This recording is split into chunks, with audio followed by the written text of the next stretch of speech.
Hey, what's up, ecosystem? Fingers on the buzzers, because it's Wheel O Topics September 2020. We're talking about auto auctions, inventory, rates, load boards, brokers, dispatchers, driver recruitment, backlot cars, home delivery, car hauler university, and monthly roundtable. Tonight with us in the panel, we've got Thompson, NYC Traffic Ron, Jacksport Storage Candy, RPM Jake, CY Financial Lionel, and your DOT guy Brian.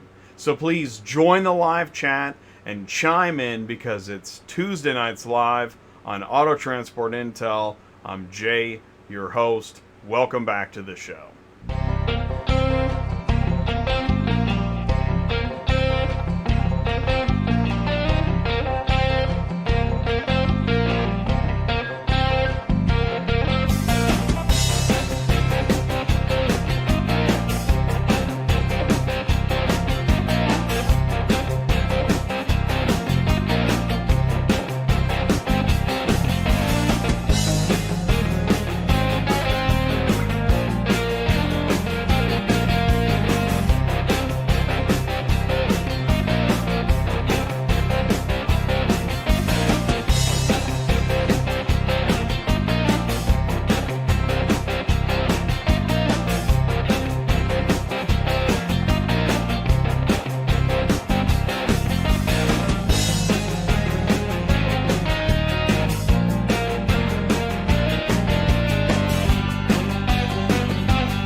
Hey, what's going on, you guys? Welcome back to Auto Transport Intel Tuesday Nights Live. I'm Jay, your host. Oh, you can't hear me. Can you hear me? Yeah, no, you can hear me. Okay, good. Oh, I hate that, technical difficulties. No, I think the audio's okay, the video's okay. Please do let me know. Please do say hello. Let me tell you what's going on here tonight. Listen, if this is your first time here, I want to welcome you back. Thank you so much for coming back to Auto Transport Intel. Please do feel welcome. This is a safe place. Please share information, ask a question, say hello to your neighbor. Let us know where you are, how you're doing, what's going on. How's the weather? Got cold, didn't it? We're going to go into the live chat in a few minutes and say hello. I'm going to put the live chat up on the screen, up on the big screen, right? And so then we're going to dive in and we're going to say hello and do those things because really it's an important part of the show. I go live and I'm here at the desk and you join me and we share information. It's a community, it's an ecosystem, and we really want to keep it that way, so we want to hear from you, okay? Okay, and then we're going to go into industry news at the quarter hour. Industry news is social media news, industry news, national news, carriers, brokers, drivers, dispatchers, auctions, home delivery, stuff like that, memes, etc. Social media, lots of stuff. And then we're going to do an information superhighway again tonight. I had an ATI fan contact me and say they had great information about how to file a claim against a broker. I had to share that. So we're gonna quickly go over that. I have the information. It's not an interview, so probably about 10 or 15 minutes overview. And if you want more information, let me know. By the way, check. You guys can hear me okay? All right, good. Okay, and then we're going to go into the Wheel O Topics. Now, you see, I have a buzzer, okay? And hopefully, I don't know who else has buzzers tonight, but hopefully they made it out there and the people got some buzzers. I want you to join in on the live chat. And I already saw somebody mention we'll go in the live chat. We'll talk about the topics. But we've got Ty with us from Cars on the Move. We've got Ron with us from NYC Traffic Inc. We got Candy here from Jacksport Storage, Jake of RPM, Lionel with CY Financial, and Brian, your DOT guy. This is going to be a great show. So please do come back after the break. We're going to go into that. Stick around. We're going to be right back. Are you completely stressed out from all the calls and the contracts and the verification of loads when nobody answers the phone? Call Murphy Auto Dispatch Services today. Murphy Auto Dispatch Services has over 15 years of experience in the transport industry. We are your office while you are on the road. We book, we verify, and we bill out your loads for you. We have an excellent accounting staff and an even better dispatch team. Give us a call today at 417-273-0021. Or if you want to email me, it's murphyautotransport31@yahoo.com. Give us a call today.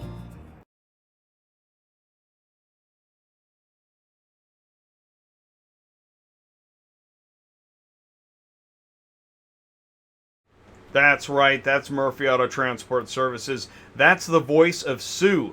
And you hear Sue live on Thursdays on Dispatching Live. Man, do we have a good time talking about load boards and all that.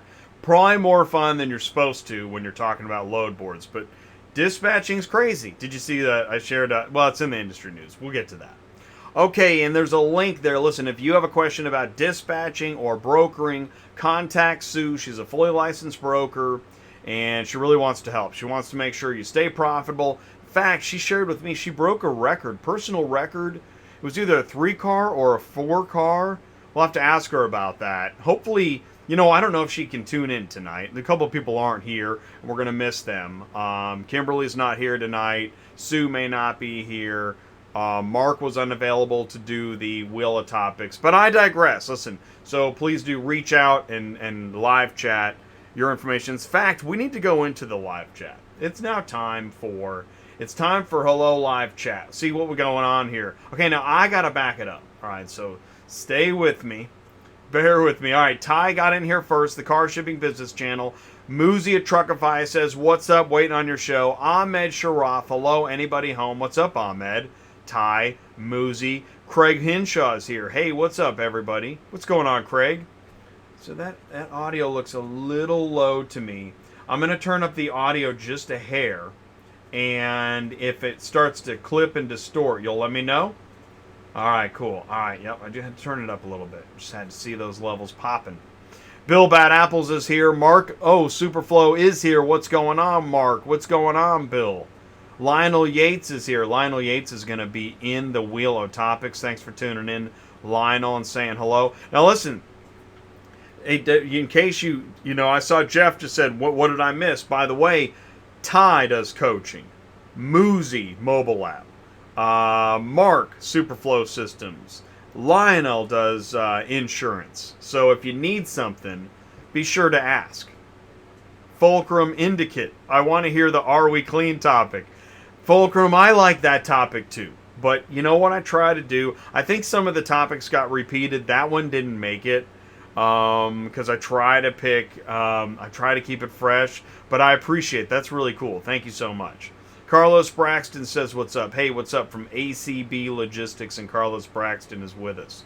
Michael Culler says, yo, what's up, Michael Culler? Who else we got in here? Okay, so I'm probably catching up to the live chat now, maybe. Jake says, good evening. What's up, Jake? It's Jake from RPM. Faith and Freedom, what did I miss? Yeah, there's Jeff. I was just wearing your shirt this weekend, Jeff. Great shirt, man. Thank you so much. Let's see here. What else we got? Oh, Craig just finished getting another book, Trails in Sand by Peter Drake.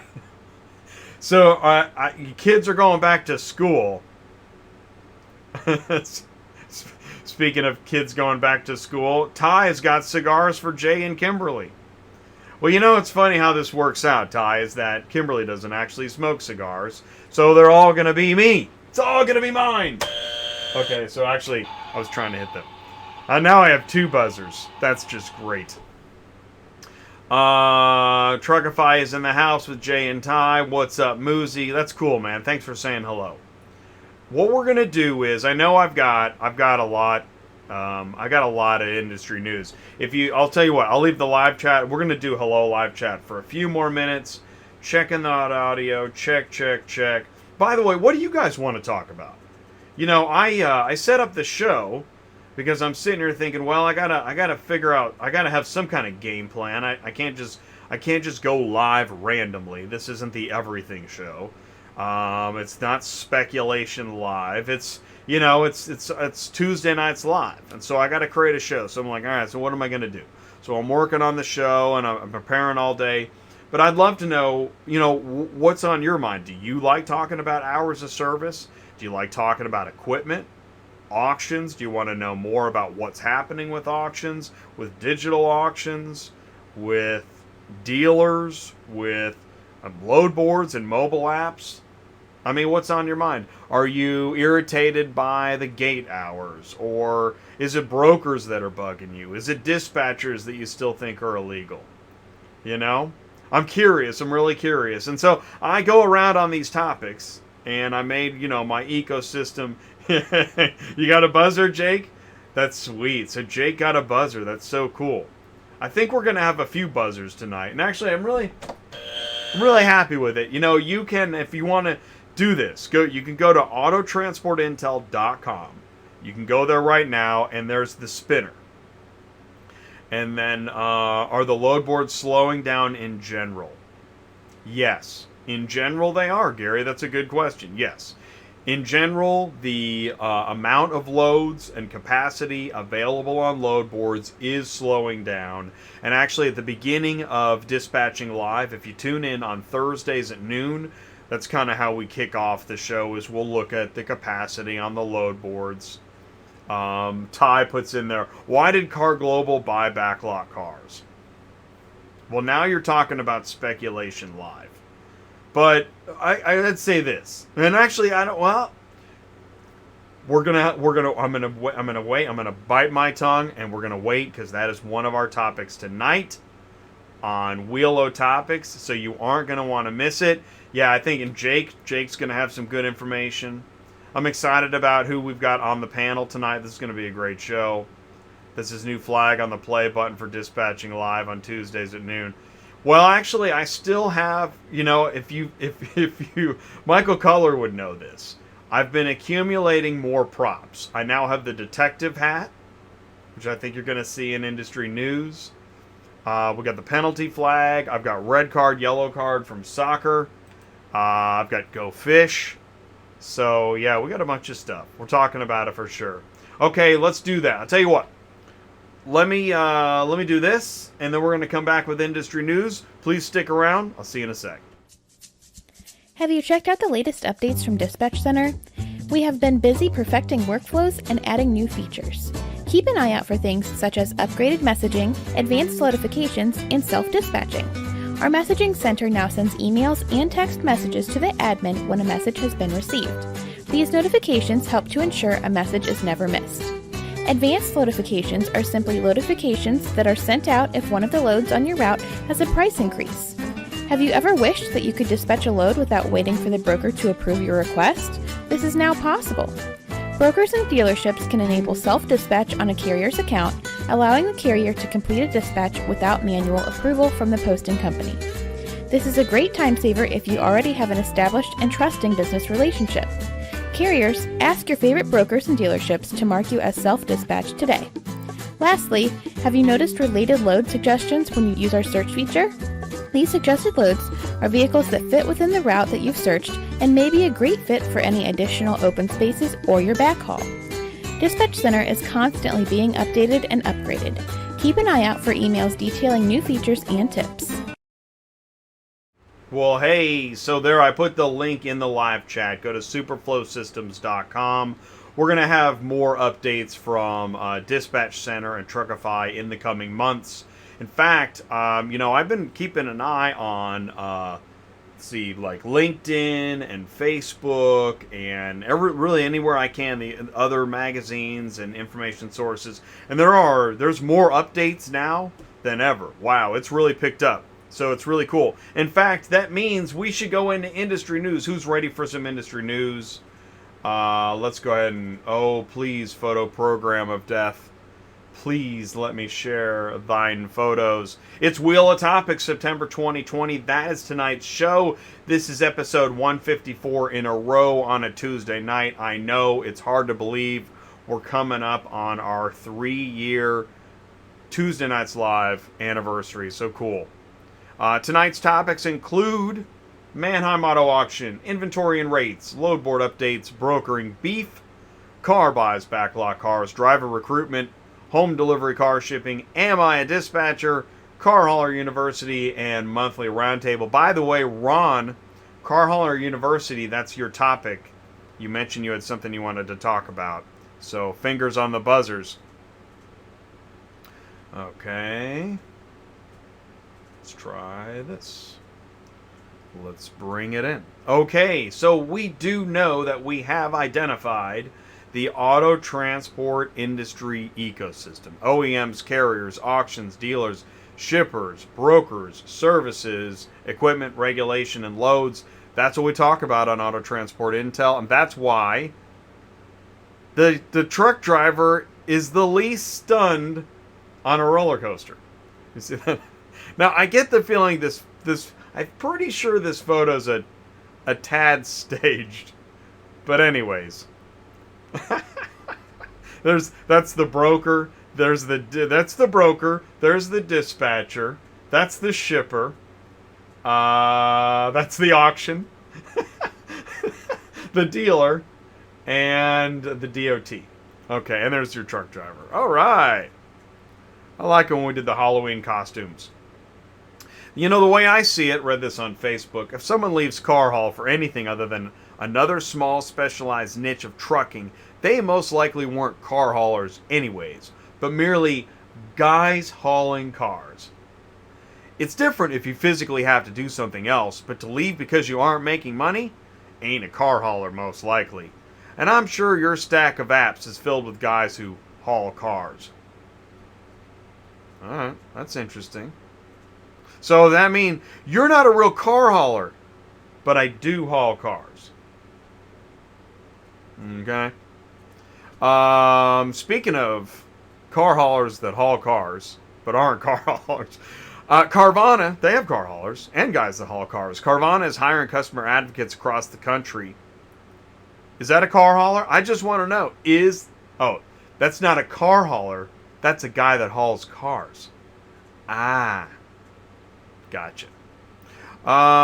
It continues on Facebook. Boy, does it. I have a question for my fellow car haulers. I was told by another commenter that there was no such thing as a hotshot car hauler. I've been a local 3 car hauler for almost 20 years. I usually pick up and deliver the next day after dealer calls. Hardly ever more than 100 miles. I always considered over-the-road haulers as auto transport, whether big truck or small truck. I thought I was more or less a hotshot car hauler. I know it doesn't make a hill of beans, but I'd like to find out if I've been wrong all these years. Well, that's exactly what I thought. No matter what is being hauled, I haul small loads that are time sensitive, mainly from auctions to dealers with cars that have a deadline because they bought them with a PSI, post-sale inspection.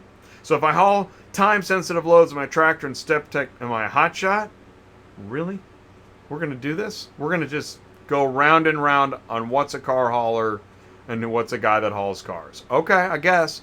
Okay, depends. There's expedited services as well.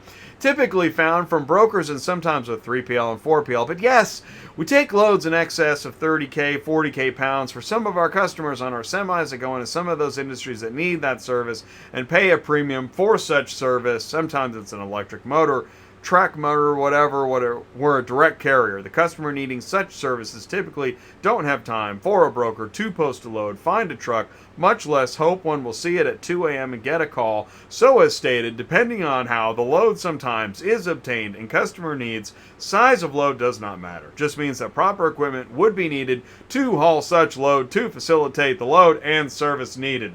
Well, that clarifies everything. I'm definitely clear now. Clear as a bell. But we'll continue. I think the term gets used incorrectly a lot.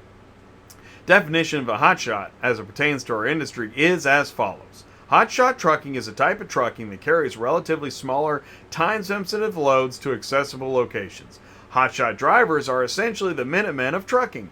Think of a standard Super Duty pickup truck hauling farm equipment or appliances. See how car's not on there? So what is a hotshot to you? Oh. Do you ever get tired of it?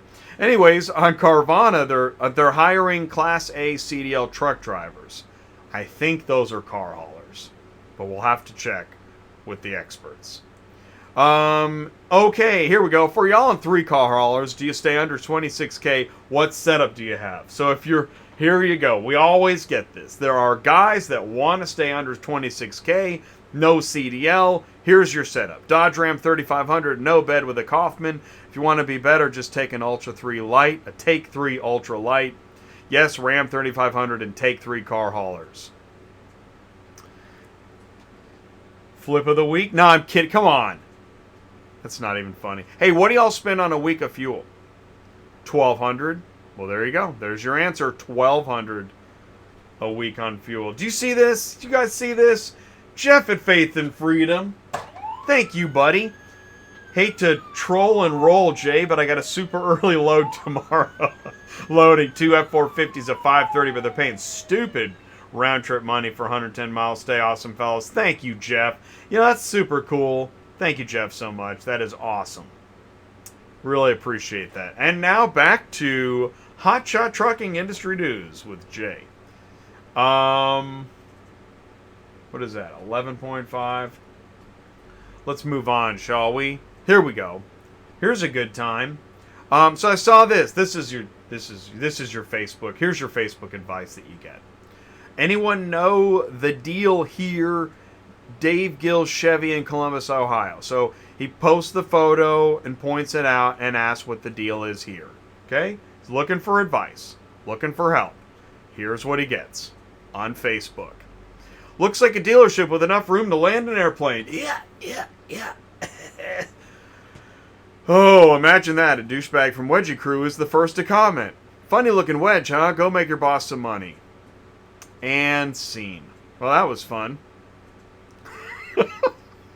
Car hauling don't suck. What sucks is all them apps that take up all your time, even haul cars. I remember working for blank and making money, and even then these stupid apps appear. Don't get me wrong, I think blank is the best company around and loved working there. But when it takes half the day to take pictures of damages and writing on them, who has time to haul cars?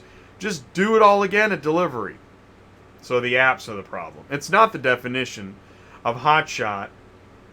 It's the apps. Oh, okay. Well, that's good to know. Well, listen. You know what? This is how you get your car shipping news, right? Right. Okay. Well, if you say so, Jay. I see the live chat hopping. Much love, brother. Holler at me tomorrow. Oh, Mark Muller is here. What did I just walk into? Oh, no. You're late to the party? No, actually, you're fine. We just were doing hotshot definitions, Facebook Smackdown. Oh, shoot. Here we go. Here's a comment. Another question. Why do brokers... Here we go. Let's make it... Why do brokers think that transporting an exotic car that requires $500,000 in insurance would be okay to pay the carrier 50 cents a mile? And I replied, well, what's really nuts is how the shipper and owner of that car can't think it through. You get what you pay for. It is true. You see it all the time. Nobody's going to back off. We're going to see exotic cars on open flatbeds for 40 cents a mile. Man, there should be a bumper sticker that says on the side, please ding my Hellcat. Let's see. Daniel says, excellent video. Thanks for your time. I'd just like to know how to create an account at One Dispatch.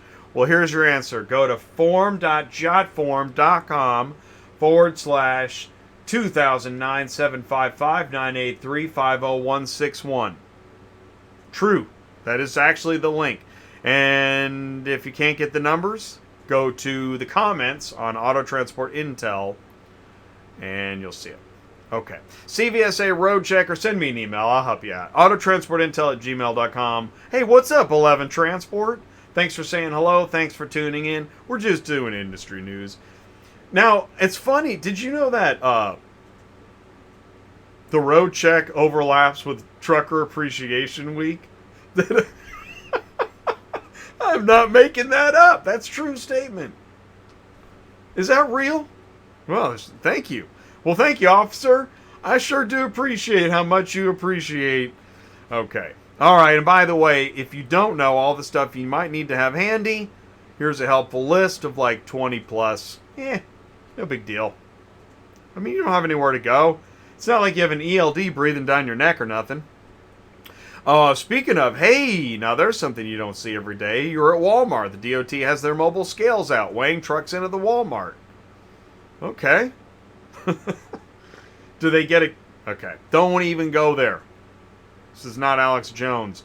Hey, speaking of conspiracy, car dealers say more and more cars have that. What's that smell?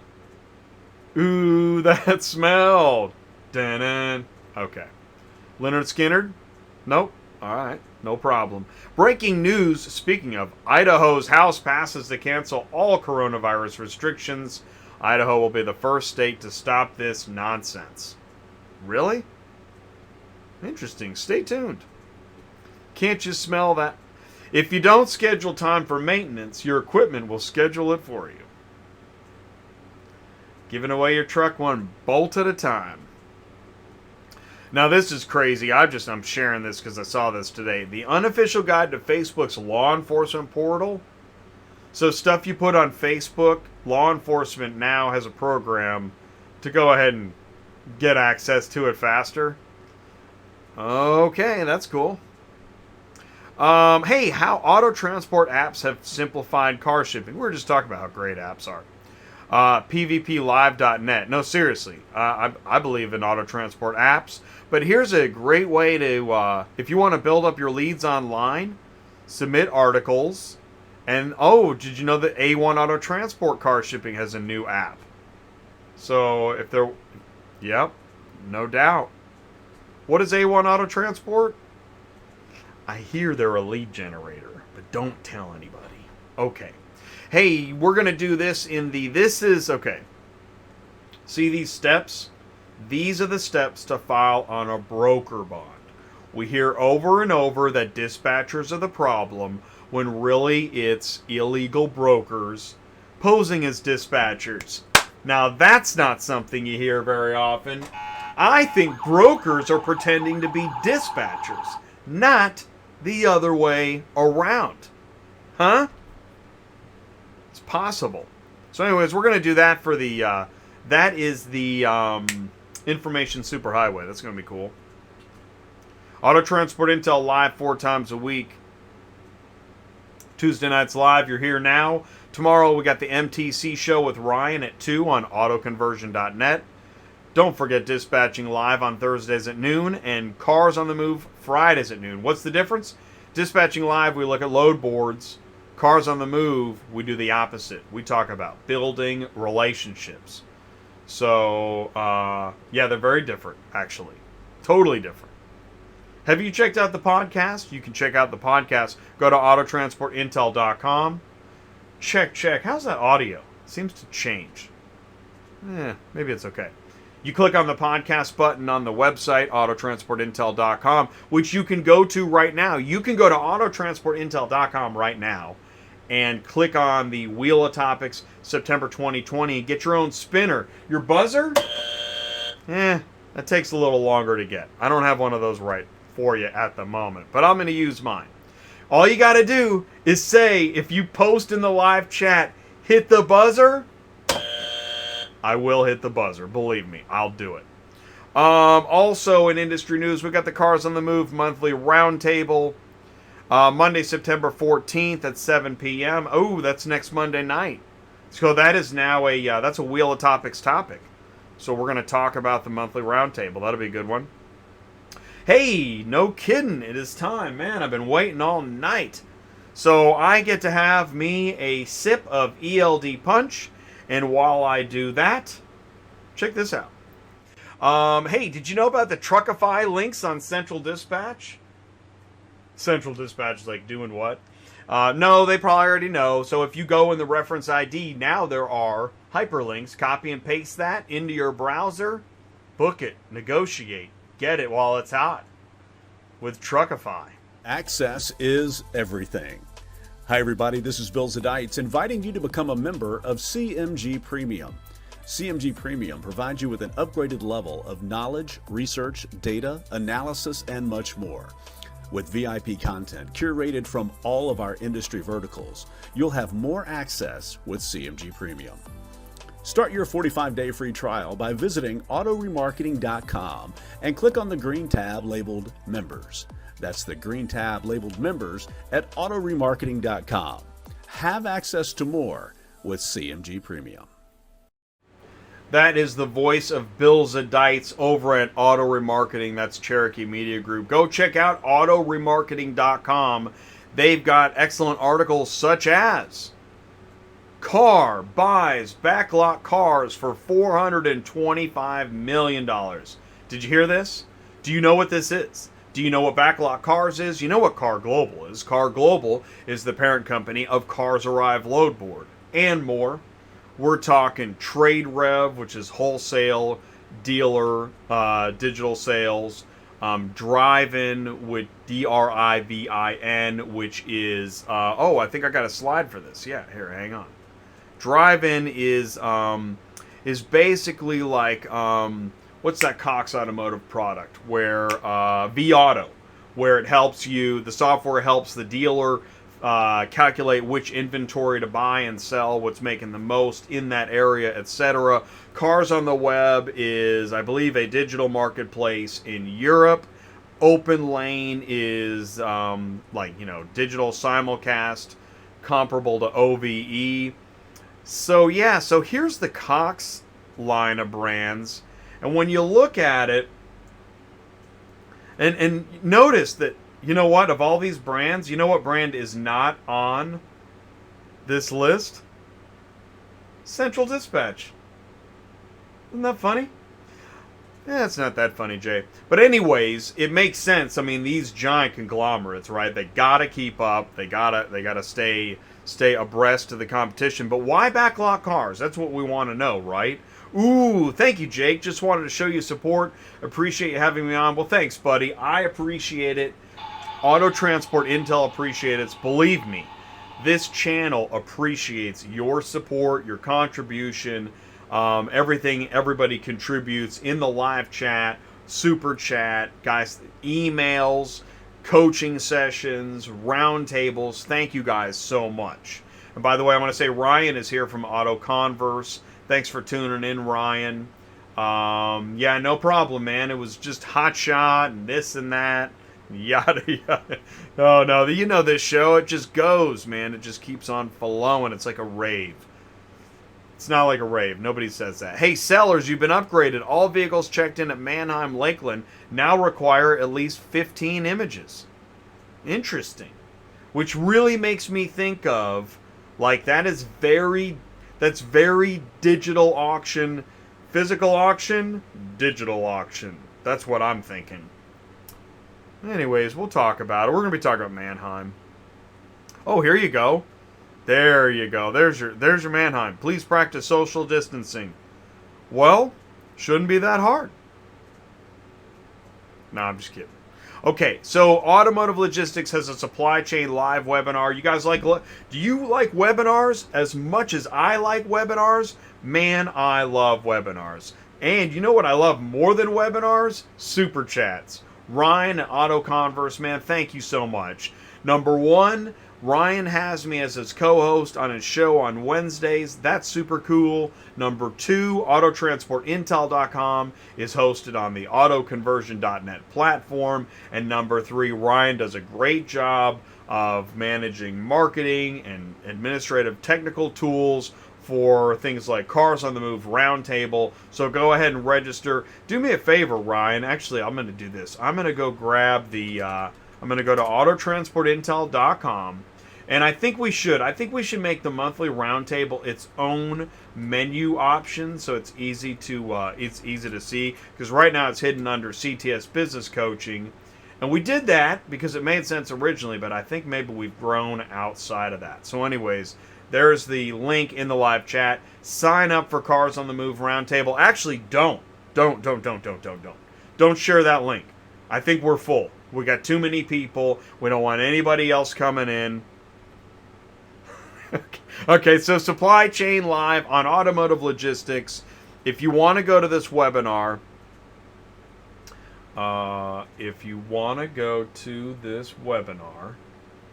yes, then you can place your order. You can go to the Automotive Logistics website, book your order now, and I've even got a special code. Let's see here. Where's my code? Really? This program. There we go. We're offering 15% off to ATI's audience with ATI 15 off when you register for the Supply Chain Live event. That's super cool. Thank you guys so much. Automotive News has a webinar. Well, this is tomorrow. Check that out. You guys go to Automotive News. It's another great industry resource. And we had Larry Veliket. He's a reporter for Automotive News. He was on the show a few weeks ago. Anyways, in this webinar, I'm going to be there, but they're doing, okay, so how to increase supply chain transparency and visibility. Ooh, another supply chain topic. Tips on how to increase operational planning and efficiencies, how to rapidly increase innovation, how to reduce the risks of data loss. Gosh, this sounds a lot like the other one. I don't know. I'll have to compare, and then I'll report on it and tell you guys all about it. I know you guys are dying to hear my book report on what's going on with supply chain webinars.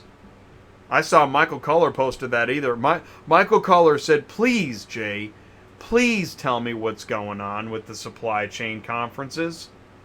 I'm almost positive I saw that.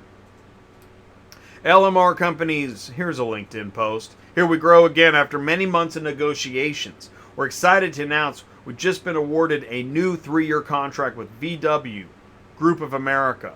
That is pretty cool. Sharing the good news. Man, when you get a big contract, share the good news. Right? It's great news, man. Awesome. Good for you guys. Here's interesting news. Towing with an electric pickup might pose charging challenges. Right. While the EV powertrain is capable without pull-through charging stations, electric trucks with trailers are going to be a challenge to charge. Man. So which engineer missed that? Whoa! Seeing if I can get Ron on... Whoa, Mark! Wow. You know, that reminds me, Mark, and I want to share it. I'm going to pull that up here. Last week, I believe it was last week, Mark shared this great graphic on LinkedIn about what's going on with Dispatch Center, Superflow. Where is that? 100, oh, here it is, yeah. 100, check this out, guys. Dispatch Center now has, here's the graphic. Dispatch Center now has over 1,000 carriers, over 100 brokers signed up just this year. Check that out. That's so cool. So we got some Dispatch Center. We got great Dispatch Center news. Thank you, Mark and Superflow. And we got more updates coming this year. We're going to do, I think we got 2 shows booked before the end of this year with Superflow. Mark, thank you so much for everything you do for the channel. Really helps a lot. I really appreciate it. And we're going to miss you tonight inside the topics. Okay, buddy? We'll be thinking about you. So please chime in the live chat if you get a chance. Let's see here. We still got a few. Oh, this is interesting. Check this out. Okay, so Brian, your DOT guy, put this together. By the way, we're going to be a few minutes late in the Wheel of Topics, but that's okay. Are you a broker or a dispatch service? Now, this is the first time anybody has seen this graphic. Brian created this flow chart. Brian would know because he is into compliance, and he created this flow chart. So, do you represent more than one motor carrier? We're going to talk about this in Wheel of Topics. So, we'll come back to this. Brian, awesome, man. I love this graphic. So cool. Man, we needed this instead of speculation live on social media. There's DOT Compliance 101. If you haven't seen that show, Brian is on tonight. But check out DOT Compliance 101. That was a really popular show. And Lionel was on there also. Lionel from CY Financial Solutions. Go to auto-hauler.com. I'm going to put that in here. auto-hauler.com. So if you're thinking of switching up your insurance, you're looking for more information, there it is. Right there in the live chat. CY Financial Solutions. Lionel's going to be on the show tonight. You might want to jot down that phone number as well.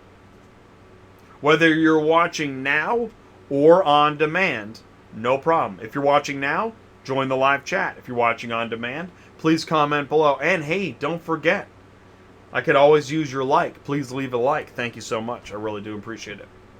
Senator Daines leads a push against minimum insurance increase. Oh, thank goodness. Man, the last thing we need is another sock in the eye. Speaking of, Jake at RPM, he's here tonight. Did you see this show? This show was awesome. So excited to have Jake back tonight. Sharing information, man, so much great information. Thank you, Jake. We're looking forward to it. And thanks for the super chat and the support and the participation. In fact, RPM is hiring carrier representatives. Looking for an ultimate team player. So you can ask Jake about that tonight. You can chat, ask questions. We also got Ron at NYC Traffic Inc. on the show tonight. Ron, thank you, buddy. Thank you for your participation and support. See, the audio changed, didn't it? Did the audio change? I don't know why it does that. Ron is with us tonight. We've also got Candy from Jacksport. Okay, so Jacksonville Port Storage Facility and Twick Escort. Go to portstoragedelivery.com. Great website. You're going to be able to find out more information from Candy. She's here tonight. I think she's in the live chat. Yo, what's up? Did you see the show last week? The Assertus Driver Recruitment Show? That was a great show. Thank you, Assertus. That was awesome. Lots of great information. I got a brief, like a 5-minute video edit coming out this week, which kind of encapsulates what we talked about. So if you missed that show, look for the video coming out soon. Tomorrow, Wednesday, 2 o'clock on autoconversion.net, we're going to be talking about automated vehicle imaging. That's Ryan's show, the MTC show. I'm the co-host. That's going to be great. Go to autoconversion.net. And Ryan, go ahead and feel if you have the YouTube link, you can share that, and I'll approve that in the live chat. Thursdays at noon with Sue and Jay, load board search tips on Dispatching Live. So this happened. Okay, now, clearly I already had the props, but I was waiting for the right time, and man, did I find it. You know, why is load board dispatching like being a detective? Wrong address, no phone number, not ready yet, no contract, no gate pass, no payment terms, wrong location, surprise in-op, not paid for, STI, no lot number, multiple brokers. Don't tell me not every single one of those has happened to you already, because it has. And it's amazing. I don't know why we got to be detectives when we're booking loads. That's why that job can't be illegal. It's too crazy. Don't miss Cars on the Move on Fridays at noon with me and Ty. What we're doing is we're connecting dealers, auctions, and carriers. Here's a video edit. I just posted this today. This is kind of what I did over the weekend, you know. We did the show Friday. I did the edit this weekend, posted it today. Car dealers and auto auctions expect quality transportation. You know that's true. Car carriers need repeat business and good paying rates. That's true. So we're here, we're caught in the middle, and we're trying to connect everybody, even if they, they try so hard, right? Man, I hear dealers and auctions say all the time they wish they had better transportation. And I hear carriers say all the time they wish they had better paying rates. Is there any way we can bring the tug-of-war rope in the middle and find some common ground? Why does one side have to win the argument? I actually don't understand that. I don't know. That's why I'm crazy enough to start Auto Transport Intel. And you know what? Thank you, Jack Cooper, for being on the show. This was 2 weeks ago. Kurt DeRoy came on the show, gave us a little bit of information about what's going on, because Jack is back. I'm looking forward to talking about that more. And also there's this is the podcast audio. You can, if you see this symbol, this is an Auto Transport Intel podcast audio link. You can click it. No need to follow. Just read the description, click it, jump around, or don't. This is the Car Shipping Business Channel. It's Auto Transport Intel. I'm Jay. I'm the host. I created this channel. I really believe that this is the kind of thing. I mean, that we're not going to save the world here, but I'll tell you what. Thank you, Ron. Thank you so much. Thank you guys so much. I can't tell you enough how much it helps And one of the things, I got a couple things that I'm trying to work on for this channel. Besides doing all the shows and everything, there's some things I'm trying to put in place, and when we're ready, we're going to try to get some merch out there. I wish I had merch out there on some kind of mass level, so we're working on that.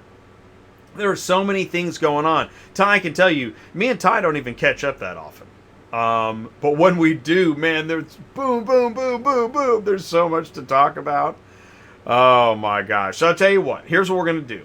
I'm so late, but that's okay. We got plenty of time. Keep your buzzers warm. What we got to do is we're going to do a quick break, and then we got to go into, I want to talk about this, how to file a claim. Do you know all the things that Acertus does? So go to, I put the link right there, acertusdelivers.com. Just click on it. And if you scroll down a little, you'll see vehicle transport, vehicle storage, care and compliance, title and registration, maintenance, and final mile. Because here's the deal, and we're going to be talking about this tonight. One of the topics is car shipping and home delivery. And we saw it earlier, 3 car haulers are not car haulers, they're guys that call cars. Okay, so who's going to service the dealer? Because if the car hauler needs to be a car hauler and not a guy that you see what I'm saying. We're going to get to it. But Acertus realized this a long time ago. So they work in over the road as well as final mile, storage, maintenance, title and registration. I mean, it's the kung fu of auto transport. So go ahead and check that out. So here's what we're going to do. Okay, so let's say you got a problem. All right, let's say you end up in one of those situations, you don't want to do it, but you need to get your money. I hope this graphic comes up. I tell you, you know what Auto Transport Intel really needs is a stinking image program that'll work. So let's do this. Let's click on this folder. Let's click on that. It's trying to load. It's thinking about loading. Okay, so I'm just going to talk about it. I'm going to free form talk about it. What we're talking about is how to file on a broker. Now, I'll just pull this up because maybe the file will load one of these days. Okay, let's close that. Here we go. We're going to get there. It's a live show. Anything can happen. And by the way, anything does happen. Okay, so we click on that. Click on that. Now let's try it again. Really? It's not going to load again? That is so unfair. There we go. Okay, so here are the steps. It's just an image program. That's it.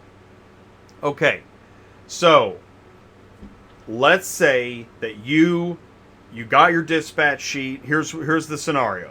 You got your dispatch sheet, right? You called on a load. You booked a load with a broker. You got your dispatch sheet. You go to pick up the load.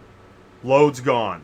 For some reason, you've been sent a dispatch that is not up to snuff, and you're mad about it, and you want your money, or you delivered a load and you're not getting paid, which is probably more likely. That's what you hear a lot. You deliver a load and you can't get paid. So here's the steps. What can you do? Okay, well, here's what you can do. Step 1, I'm going to read it, and I know it's kind of small, so I'm going to open up my copy. Let's see, how to file a broker. I'm going to open up my copy over here while you look at that. All right, step 1. After you get a dispatch, find out that the car is not available or is not available at all. Okay, contact this phone number. So you want to contact 1-888-DOT-SAFE, which is 368-7238, or you can find this number on the fmcsa.dot.gov site. So let's bring that up. You guys know this. You should know this. You should know that you go to, oh man, really? We're probably not going to stick on this subject very long, having problems with the stinking graphics. But you go to you go to fmcsa.dot.gov site, right? You go there, and you also are going to go to safer.fmcsa.dot.gov, because this is where you can double check MC numbers, phone numbers, address. And this isn't just for, you think this guy is a bad broker. What if a carrier brokers a load and you don't think that he's valid and licensed to broker a load. You think it's a double listed load. What if it's a dispatcher? Whether dispatcher, carrier, broker, if it's not working out for you, go ahead, check into the bond, because we need your help cleaning it up, right? We all want a clean marketplace. Here's what I didn't know about. Go to fedservicecorp.com. Check this out. fedservicecorp.com. Now, I did not know about this, and what you do here is you can submit a carrier claim inquiry online. Now, basically, it sounds like these are, the three of the biggest broker bond surety service companies? I know PFA is. So you can click, that's where you want to go. fedservicecorp.com. Now, the guy that sent me this, he was saying, here's what happens. You go to Fed Service Corp, and you're going to fill out your broker claim. You got your date, information, right? And then it's going to tell you the steps. You're going to fill out the application, which is basically your claim application. And that's going to fedservicecorp.com. I can't believe I've never heard of that. Then the surety service is going to have you fill out an application. But you're on the process of filing against the broker's bond. Even if in this case it was only, look at this, it's only $800. Only $800. But you know what? It's your money, and it's not right if you got a dispatch sheet and it's all messed up. You're losing money. You need to be compensated. We need to clean up the marketplace. So again, check that out. Step 1, 2, 3, 4. There's the safer site. The key, I think, is that fedservicecorp.com. Check this out. Most of the brokers will settle, and they will beg to remove your complaint because it will raise their surety bond rate. This is amazing information. Abe, thank you so much for sending this in and sharing it with the industry. I know it sounds like a lot of steps, but it took me 30 minutes to file the complaints and 2 days to get paid. It was extremely fast. If they refuse to settle, it may take some time for the surety to issue your check, but you'll get it within 7 days. Amazing stuff. You might want to screenshot that. Take a screenshot. The Ty shared an emoji of a knife. I'm telling you, man, there's only one way to clean up this marketplace. So we need your help to do it. Okay. Thank you so much for sticking around. What we're going to do now is we're going to go into Wheel of Topics. Yeah, no, it's amazing, right? We're 1 hour into the show. We're finally getting to the meat. So we are going to do that. I'll tell you what we're going to do. We got a Cars on the Move roundtable video I'm going to run. I'm going to start inviting people into the Wheel of Topics. Let's see what happens. You're going to want to stick around. We're going to be right back. Right now, since supply is high, some of the dealers that you normally wouldn't be able to get their attention, this would be a good time to get their attention because they're having a harder time moving stuff. It's a carrier's market right now. You're totally right. I just left.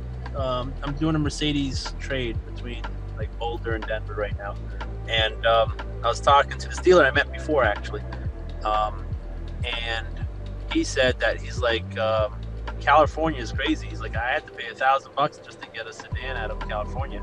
Nobody was picking it up. He's like, I had it up for $750 and I put it up to $800 and then $850. He's like, I just put it for $1,000 because we had to move it. So it seems like, yeah, definitely a driver's market. So while it's a carrier's market, you might be able to make better friends with some of those. I know it's hard. I'm asking you to work double duty, but this would be a great time to make relationships with people that 6 months ago said, yeah, I'll call you back in like a week maybe. Okay, the invites just went out. It is now time. We're going to start getting everybody in here for the Wheel of Topics September 2020. In case I haven't already shown you guys, let's see here. We got Got somebody at the door. Who's at the door? I think we got Brian coming in. By the way, while everybody's filtering in, I'm going to show... let's show. Here it is. Here is the... Go to autotransportintel.com. And you can click on Wheel of Topics September 2020. And there is the blog post. And if you scroll down a little bit, there it is. You can have your own wheel. That's the wheel we're going to use tonight. And the topics, again, include Manheim Auto Auction. Let's see here. People are coming. This is so great. Inventory and rates. Load board updates. Brokering beef. Car buys, backlot cars. Driver recruitment. Home delivery, car shipping. Am I a dispatcher? Car Hauler University, and monthly roundtable. Those are our topics. And there's our spinner. So, wow. Ooh, I see a buzzer.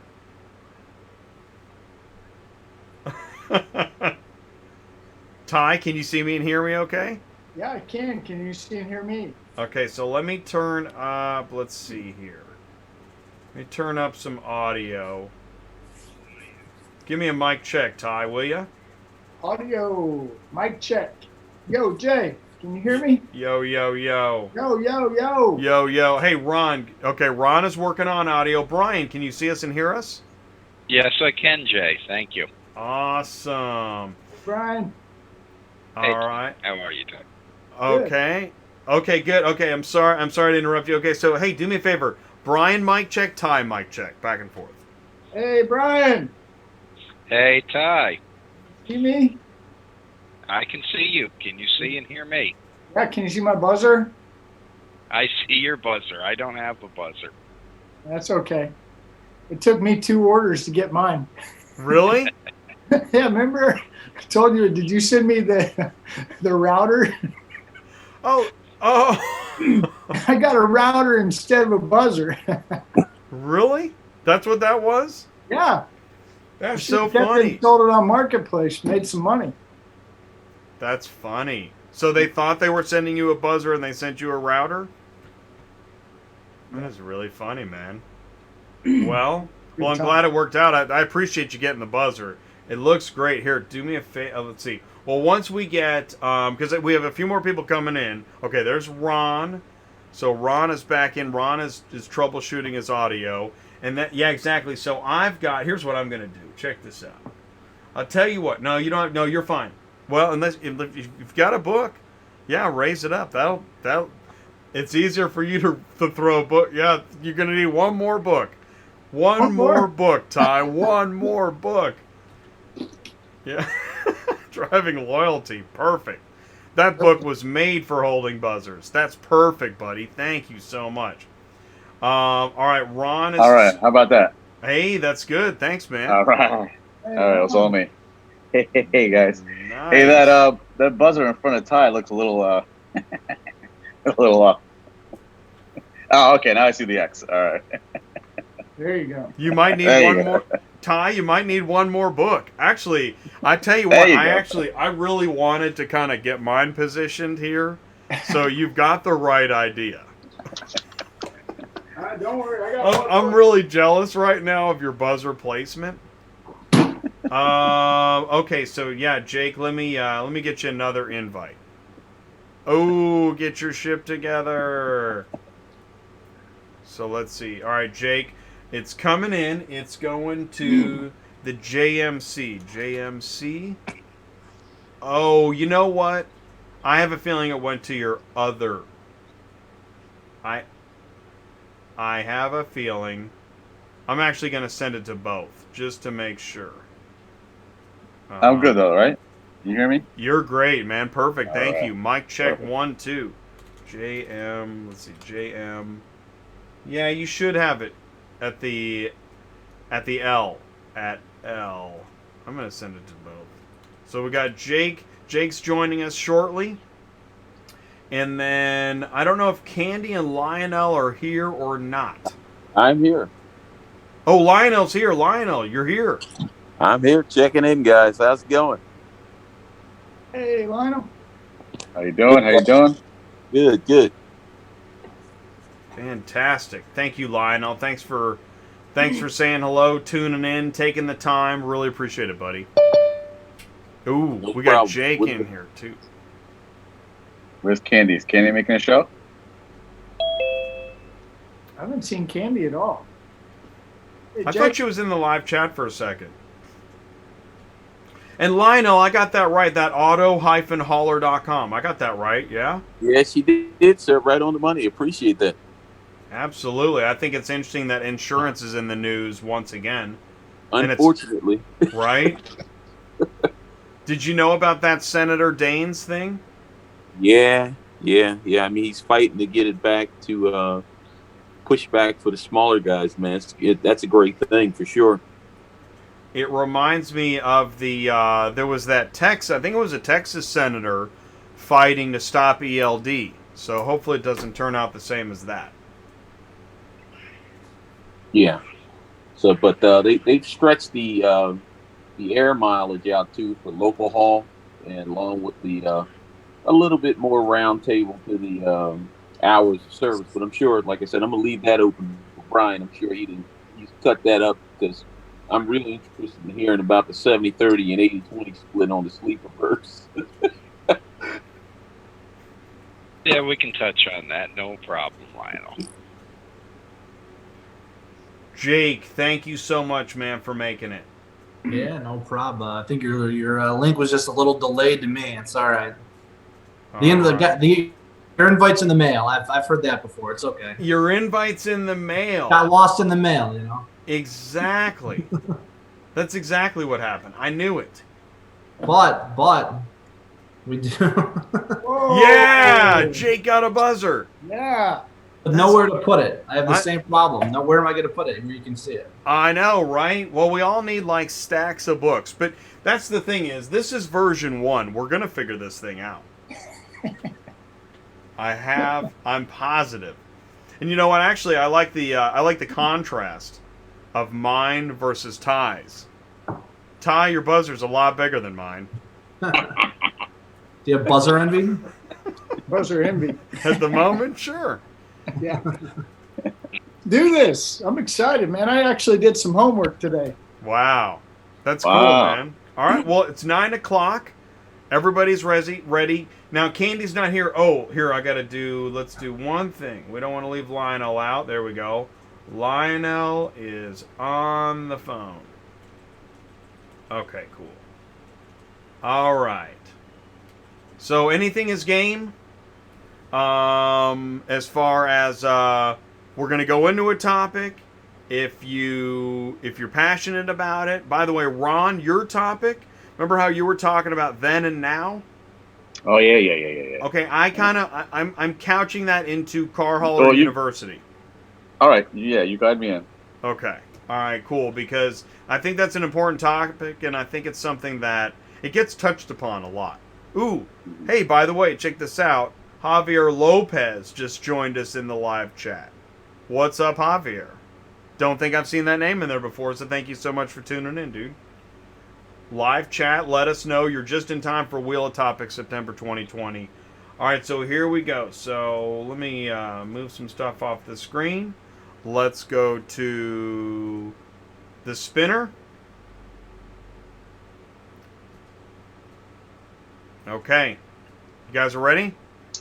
Go. All right. Here we go. Now, you guys can't hear it, but it is ticking away. Yeah. Oh! You were actually right on that one. I don't know how you guessed it, but you did. Car buys, Backlot Cars. This is an interesting topic. Yeah. How much? 425 million? Yeah, and it was announced today. And like, Okay. I want you to. Do you got time to do me a quick favor and pull up Car Global? Go to their home web page. oh, okay, yeah. Did you do that? Yeah, I did. That's why I'm serious. This has been part of my day today is try to figure this out. Awesome, great idea, man. Check Love it. this. Wait till Okay. you see this. Hang on one second. Let's do Oh, let's share the screen. And let's go to the site. And let's go to, all right, we're going to carglobal.com, right? Yeah. Carglobal.com. And let's go ahead and make the screen a little bit bigger there. All right, so what do I do now? Scroll down. You'll come across Trade Rev. Which I think is one of their more visible and popular properties. Maybe it's on their home. Maybe it's on their homepage. Let's go to Our Brands. Our Brands. Our Brands. Okay, cool. Yeah. Well, Cox has a page just like this too. Check this out. Look at it. Keep going. There we go. There's drive-in. Go to Trade Revs right there. Read it. Yeah. So it says, Trade Rev says, mobile app empowering car dealers to launch and participate in live 45-minute auctions from the palm of their hand. Okay, what does Backlot Cars do? Right. Well, now, it's interesting. Wholesaling. But, well, you know what? I know what Ty's getting at, I think. The question is, what's the difference? I'll tell you the difference. I'll go ahead and just say it. Somebody works and somebody doesn't. Let's just buy them out because they're taking our market share. That's a great idea. Wow. Who's coming up next? Let's go ahead and make predictions. Where's ACV? I was thinking, and that's who's going to buy ACV next? Well, that's actually what. Well, can you buy ACV? Can you buy Backlot Cars? Good question. Of course you can. I don't. Oh, this is getting good. Of course you can. Absolutely. Anything's for sale. Also, these guys aren't in it for charity. So here's what I did. I went back and I went to LinkedIn. I went to Car Global and just went through all their posts. So here's some interesting things I found. Tom Contos, 3 weeks ago, quote, "It's been impressive how we've transitioned people into a largely online buying environment." Let me read that again. It's been impressive how we've transitioned people into a largely online buying environment. Okay? A month ago, Steve Doditz, I might be saying that wrong, Dudash, quote, "Rather than thinking of digital as a radical change to the auction, start thinking of it as a radical advantage for you to unlock. 3 days ago, no, that's Backlot. Okay, so here comes one more. No, we had just read it. Okay, that's good. So here's what I found a quote on Backlot Cars. Here's what their quote says. Backlot Cars gets all my wholesale business. There's no fees to sell. You get more bidders. It's a great help. Where am I going with all this? Why am I going back and looking at? You're talking about, and you're talking about market share, which is interesting because speculation says that ACV foregoes market share, foregoes profitability in the name of market share, right? Ooh. Yeah.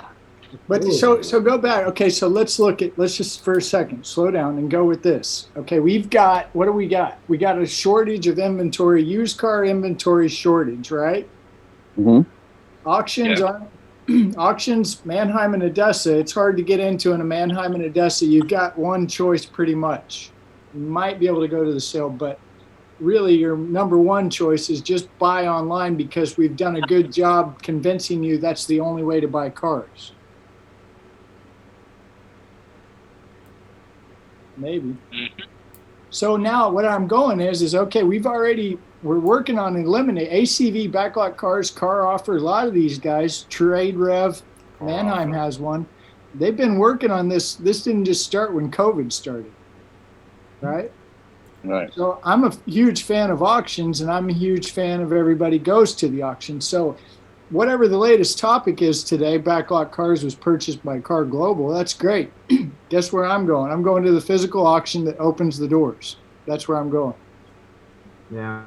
Well, there's plenty of independent auctions that you can attend. Yeah. And I'm You going know, to tell it's, them to go get all the dealers. everyone wants the tools, and this isn't the first, right? You mentioned Trade Rev, but Driven and Open Lane, right? So Car's been pushing this for a long time, and I think they're out in front of Manheim in terms of going virtual and offering more dealer tools like the Trade Rev app, which actually started in Canada. So they've got a huge leg up in Canada from the Trade Rev app. So you're asking kind of like why backlots and Trade Rev? Well, Trade Rev is big in the States, but it's huge in Canada, the de facto. And then you have the backlots here in the States. But yeah, they're way out in front in terms of those offerings compared to like a Manheim. So Manheim's move, which is why I say ACV is for sale, because they're again they're not in it as a not for profit, but what's bigger than Car Global is Cox, and they have deep pockets, and they're not afraid to buy up what they want to make that portfolio. It would be in the billions to buy And? ACV, right? Right, exactly. And I mean, so what? I mean, that's who cares, right? They own everything. They have the market completely, right? All the valuation tools are owned by Cox. All the all the market insight tools. That's sort of their missing piece, right? That Manheim Express, no one talks about, right? And when's the last time you heard someone be like, I love the Manheim Express experience? I was going to ask that. Right? It'd be great if there was like, this is the information that I feel like the auto transport industry will have to find this information, because we're never going to hear this from dealers and auctions. And that is that, where's the statistics on Manheim Express penetration in this market? I have no idea. I don't think it's out there. And to bring this all kind of back to auto transport, okay, think about how this changes the way vehicles are moved, right? That's right. No longer are you going on auction day and everybody runs to Lancaster, Pennsylvania, and has thousands of trucks lined up, and they wait for auction day and they kind of go out across. Now it's a singles world, because you have individual dealer pickups, dealer to dealer. Totally. And there's no rhyme or reason. Whatever dealer felt like selling to whatever dealer decided to buy, and we participate in some of these marketplaces, and it's weird, right? You're picking up in some very strange origins and going to some very strange destinations, and there's a reason why some of these cars don't sell. You're like, well, you built a dealership in the middle of a desert. Probably not the best location, but what are you going to do, right? They need transportation, and ACV does the same thing, right? That's the same type of business, and they solved the problem. They just developed a load board that anyone can go on and kind of grab stuff, but fundamentally changes the that auction business. The more and more it goes to virtual single buy app or whatever type of system they're using. So yeah. I'll go even deeper than you did, Jake, on the fundamental change to market disruption. Besides what it does to us transporting cars to auctions, think about those of us that transport them to large wholesale or reconditioning facilities that are not at the auction first. The second transport out of there to the auction. Now this lets the dealer capture a little more of that revenue by doing the recon in his own body shop before he sells it on his lot, and it cuts us into, like you said, the singles market. This is going to become first mile, final mile is going to be the most important part of the segment, which are not truckload loads typically. So this is very disruptive to our market.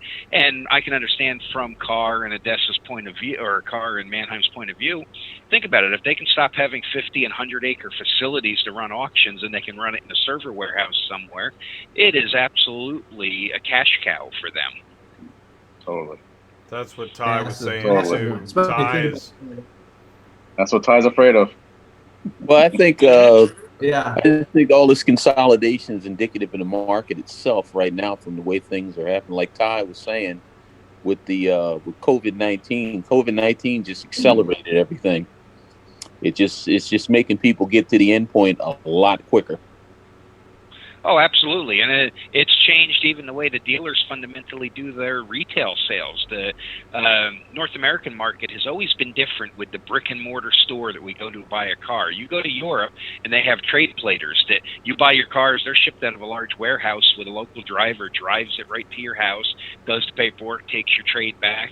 You don't go to a brick and mortar dealership like we do in the U.S. Well, with COVID and people's fears, this is driving that change to even fundamentally change how we see dealerships. We may not have a dealership building to go to in 10 years. We may be going to industrial warehouses to drop cars instead of that retail dealer lot we're used to. So time to start thinking about how you prepare for that. Yeah. Just to add something that Brian just said about that last mile thing that they do in Europe. There's some countries that you purchase your vehicle almost to order. It's not like you just purchase vehicles that are on the lots.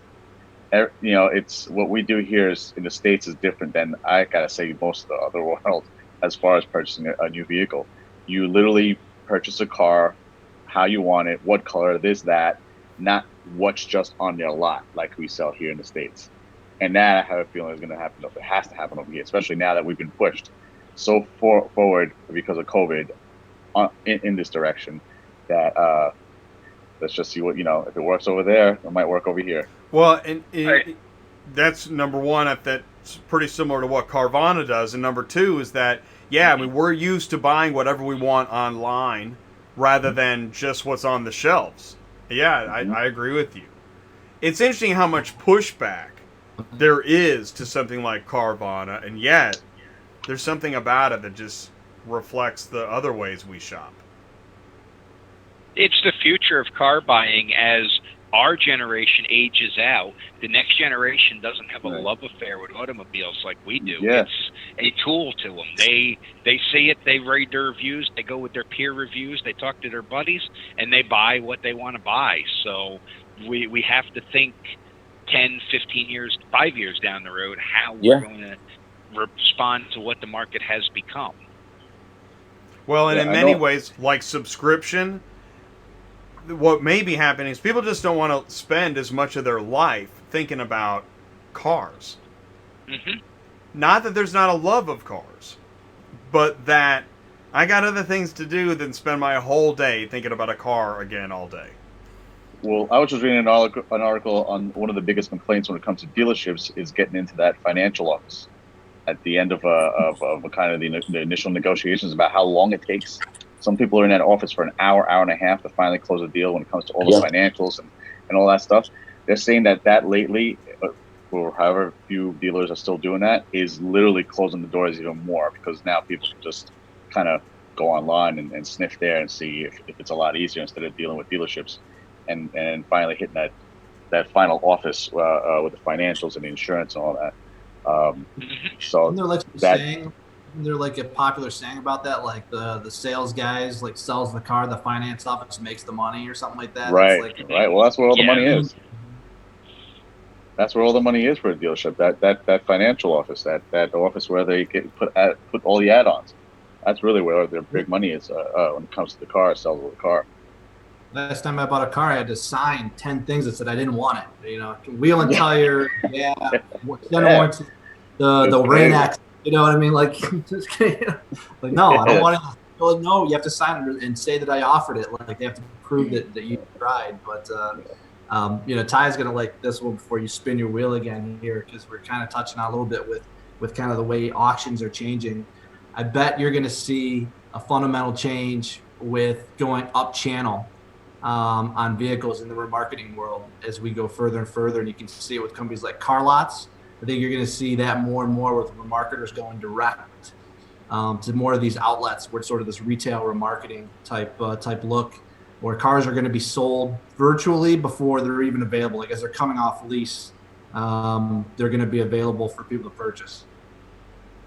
Right. Well, I mean, so here's the thing. I don't want to take anything away from Car or Backlot Cars. I mean, congratulations, Backlot Cars. That's a huge accomplishment. High five. Yeah, seriously. That's awesome. 5 years. 5-year company. They did that in 5 years. Yeah, Wow. that's really a big accomplishment, and I'm proud of them. And I think that's amazing. I just look at practically. I mean, I've always watched Odessa for the last 20 years, and they've never made sense ever. And same with Manheim. And so, I guess where I'm going is so last Thursday I'm at a live auction, independent. Doors are open, people are there, cars are running. It's normal. So I run into this guy that I haven't seen at this auction ever. He's always at Odessa and he's always at Manheim. every week. I run up to him. What are you doing here, buddy? Brandon, I'm going to try to get him on Thursday, Jay.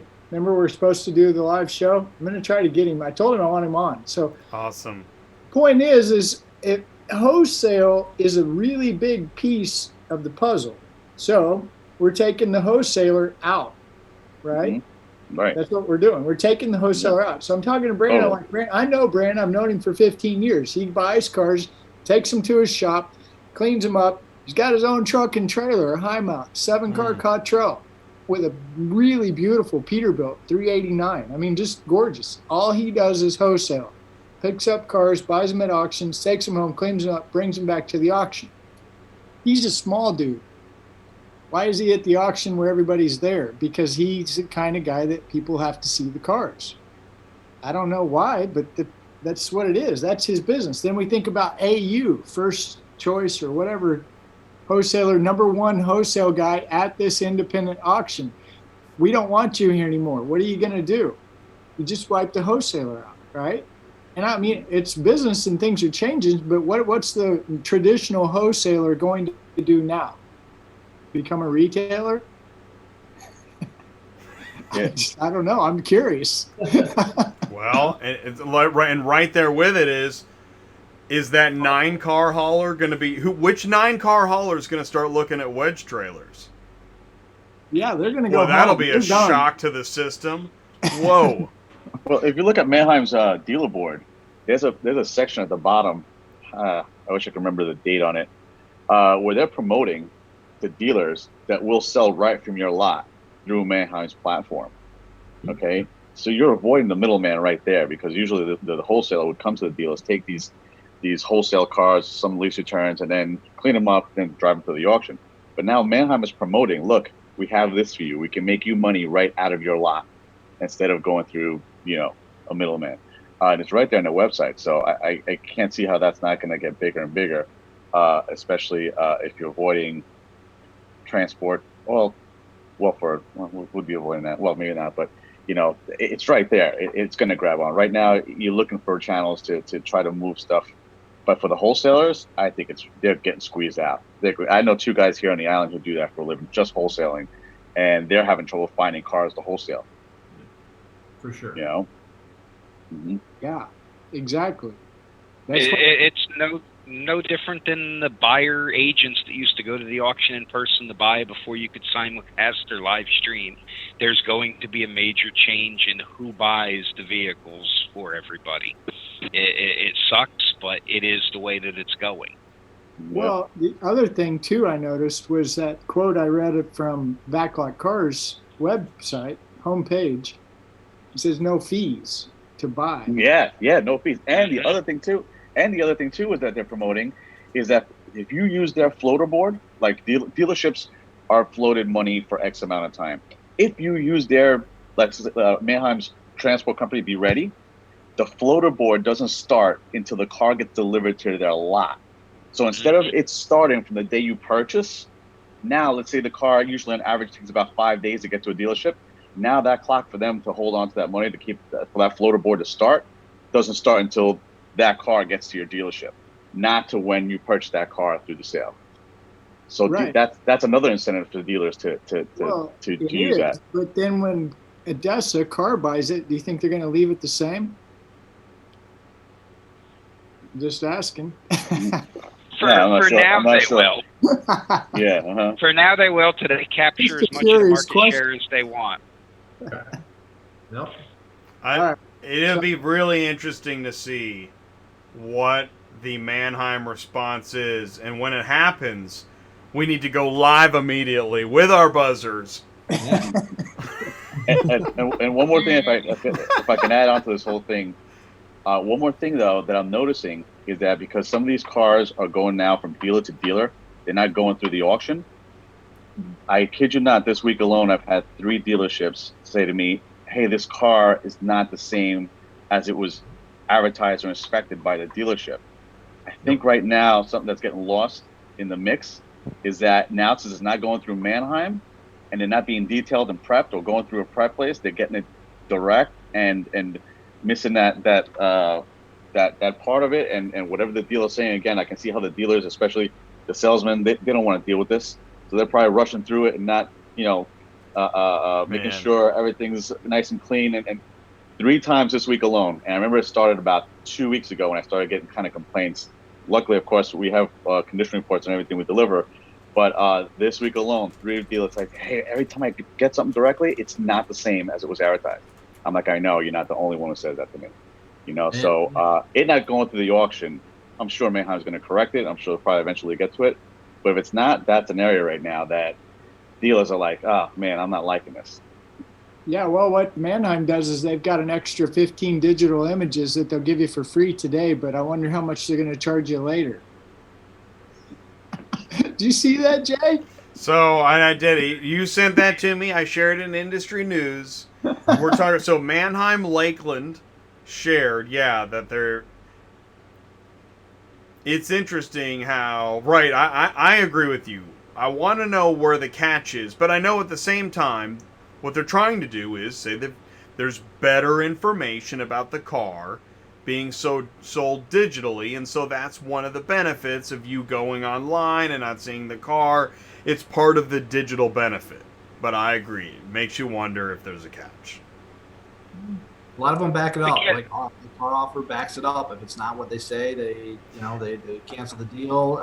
You look at ACV; they've got the tent with the pictures and the little dolly that goes under the underside, auction lane with their, which is now standard, I think. I mean, right?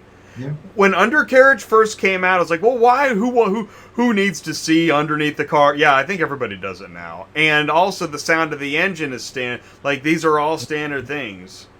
So it could just be that I agree with you, Jay. It could just be 15 pictures is kind of a new standard. Yeah, I think when you see Black Widow, right? They're putting Black their stuff. Widow. Like everybody, that's just expected, and you're buying cars in a whole new way, right? You said sorry to say, Ty, but everyone's comfortable going online. Consumers and dealers at the same time going, hey, this looks good, I'll buy it. And if these companies keep backing it up and saying that we guarantee it's exactly as it says it is, and it's not a manual instead of an automatic, or and Ronald, it's funny you mentioned that because I run into the same problem. I have more in-ops, surprise in-ops more than ever before.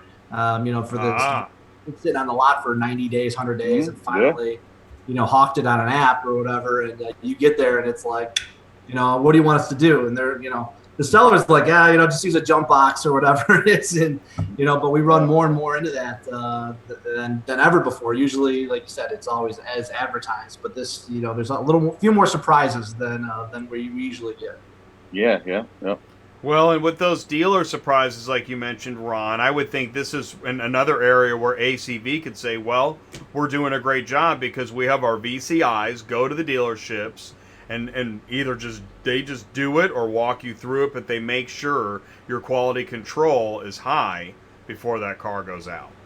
And I bet Car will do the same thing for backlots. They'll offer that up. They'll have the auction folks come out and do the same thing because they're going to want to crush everybody. They're not doing this just to have another product. They want to crush everyone.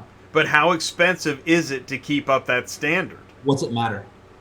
It's less expensive than a 50-acre facility and 1,000 employees. In LA, a giant facility in Mariloma. I bet you this is a little bit cheaper than that. The only reason I feel it necessary to bring that up is we do live in a capitalist society where we believe that if it's not profitable, it's a waste of time. So I only bring that up. I'm not saying that, but I am calling out that there's this concept that if we spend more money than it should cost, it's a waste of time or a bad business model. But it's an investment. Right. It's an investment. Right now, how much profit did Uber make? And what are they worth? Say it again. How much profit did Uber make? But what are they worth? I agree with you. You're preaching to the choir. I just want to make it clear. Sometimes a business is an investment rather than a profit center from day one. The shoe will fall at some point, and when it does, they just want to be the top dog. They're like, hey, this is the world order we live in, and we've captured 70% of this virtual market. And somebody won't have a chair to sit in. They're willing to lose now to get this infrastructure. They're willing to lose right now to get this infrastructure in place within the next 3 years. where if there is any kind of normalcy, everything's kind of back to quote unquote normal, so for them to be there to then start making money. Right now, I think they're willing to spend anything to capture this right now that we're in. This is a big shift in everything. And they want to have their foot, their finger, their pinky, everything, so they can have all the infrastructure in place for when it becomes now the norm, the current, the mainstream. Yeah. Just like who did that? Amazon. They lost money for how many? Oh, Carvana was it? Yeah. Carvana. Yeah. Well, Yeah. look at Carvana. Now you can stand on the shoulders of giants and replicate that model and come out, go public, and make a few $1 billion in the middle of a global pandemic. Yeah. Like some of the others out there, Shift and Broom, to name a couple. So they laid the foundation, they made the model, let them put their necks out, then someone will come in and say, okay, I can do this better, create a better customer experience, capture more market, do it profitably. So just wait. This isn't the last we'll see of this. This won't be the only one. Oh no, I think we all can tell this is it's a beacon of something new. There's this new movement where there's going to be more. Well, I challenge it that it's not even new, Jay. It's not even new. If we go to the salvage industry, I worked for Odessa Impact and Auto Placement Center in the early 90s and Copart in 2000 as operations manager. We did this at Copart in 1997 with VB2, the virtual bid technology, and went online with the salvage auction in 1997. They have managed to reduce the footprint of their facilities by 50%, staffing by 75% of the facility, cut out their entire transportation department, and now they're working with their vehicle suppliers, the insurance companies, to sell the vehicles right at the body shop where it sits, because they have a move to a body shop that is a preferred direct repair facility, so there's no storage. They have eliminated all those fees for their vehicle supplier to transport the cars in. They've eliminated their environmental exposure, their real estate exposure in high market. They started this in 1997, Wow. and so they perfected it in the salvage industry. So we're behind in the whole car industry, and so I see this actually being the future of the whole car sale industry. Think about the money that Car or Manheim can save their suppliers just by not transporting that vehicle to the physical auction, not touching it. They laid 10,000 people off at Manheim due to COVID. I bet you they can bring back 3,000 of them and still do all the services they need if everything else is done out in the field. And in the field, the guys that go out are independent contractors. There's no workers' comp. There's no benefits. There's no sick time. It's a flat fee. They get so much per car to inspect it, and that's their problem. So this is capitalistic. This is a profit center. That's what I'm talking about. Exactly. Yeah. It's interesting to me how we're very aware of not we talk about any business that loses money is just complete failure. Well, it's funny how that works, because some of these it's almost like banks too big to fail. These are the biggest companies, and there's a lot of questions about profitability. I just pointed out it's almost like stock market. A service like this would be what's called a loss leader. That's your gasoline that they barely can break even on at the convenience store to get you inside to buy the Slurpee that they make a 400% markup on. This is just a loss leader to get the cars into the system, and then they'll slowly turn the water up and turn the heat up on the water to bring it to a boil. We won't even notice the fees that are on there, neither will the vehicle suppliers, and then they have completely turned the market upside down. Man, that was a killer topic. Thank you guys so much. Awesome. All right, fingers on the buzzers. Here we go. Come on, Jake. Ooh, Jake. What are we doing? Brokering beef. What's the beef?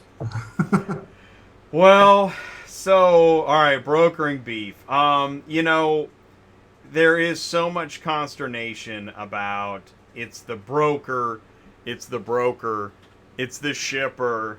And so I thought I'm gonna consult my notes here, because some of these topics, I can't share my notes. Okay, so we saw that filing a claim on a broker. Did you see that segment? Yeah. Yes. Anybody have any thoughts or anything to add? Because I found that really interesting, found it so interesting that a viewer was so passionate about filing on a claim. And that, by the way, the broker in that was a real world example.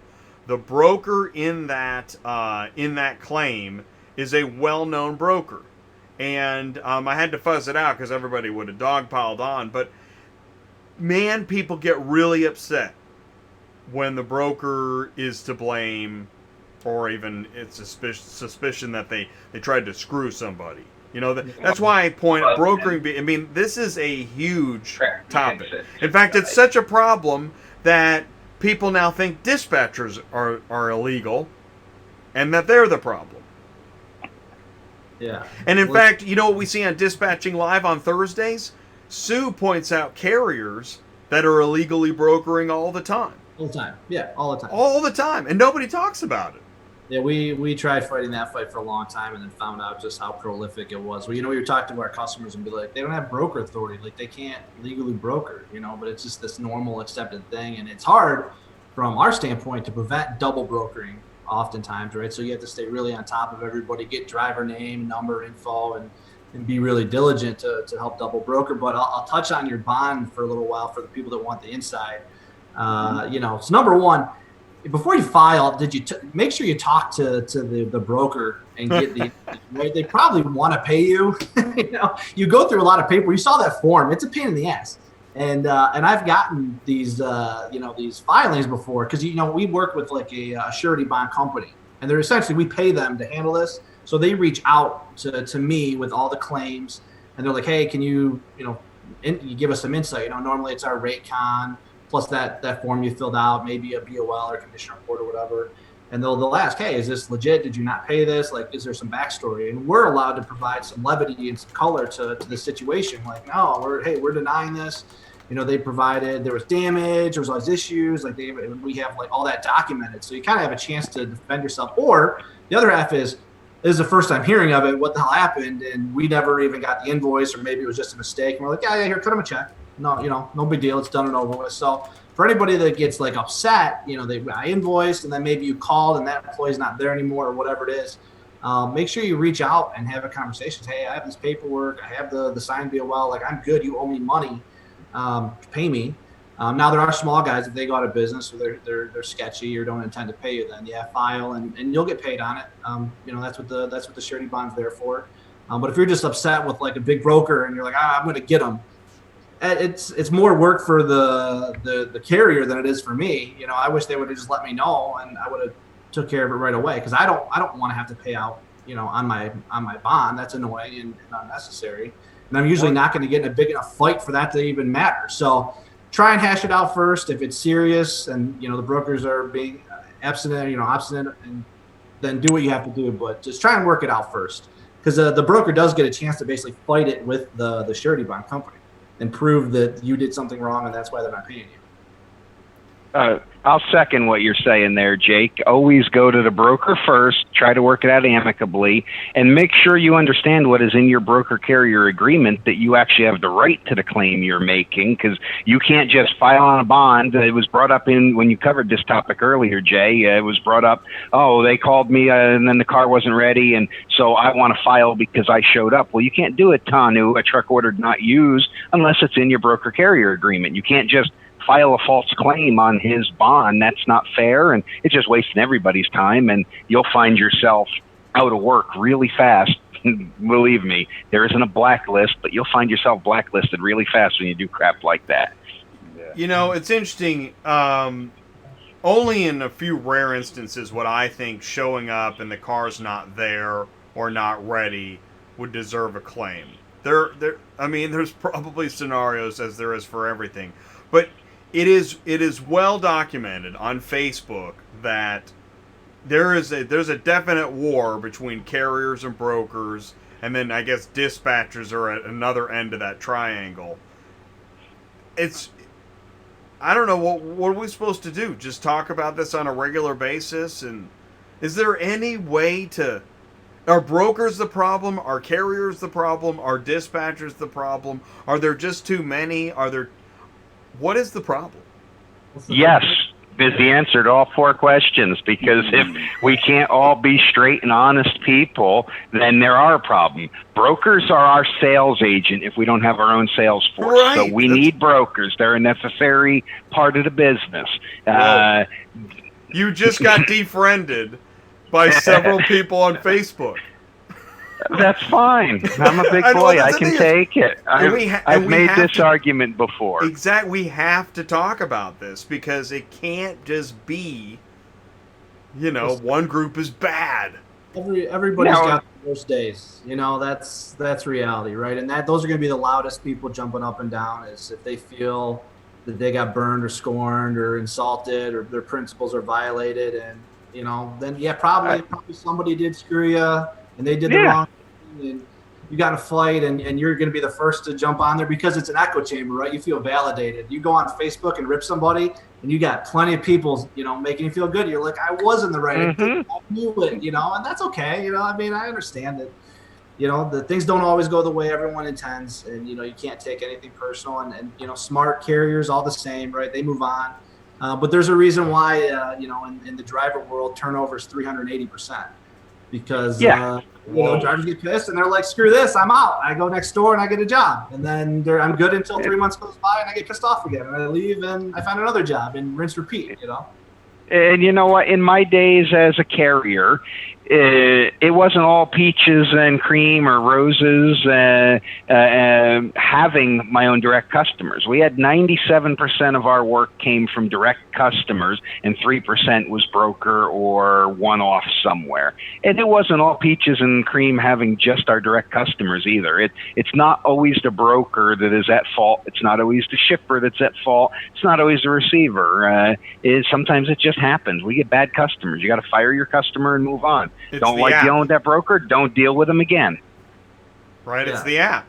Sometimes you're victim of circumstance, and it's easy. Yes. It's no one's fault, and it just happened, and I'm sorry, and you move on. It's easier just to get mad and point fingers at somebody and tell them to fix it.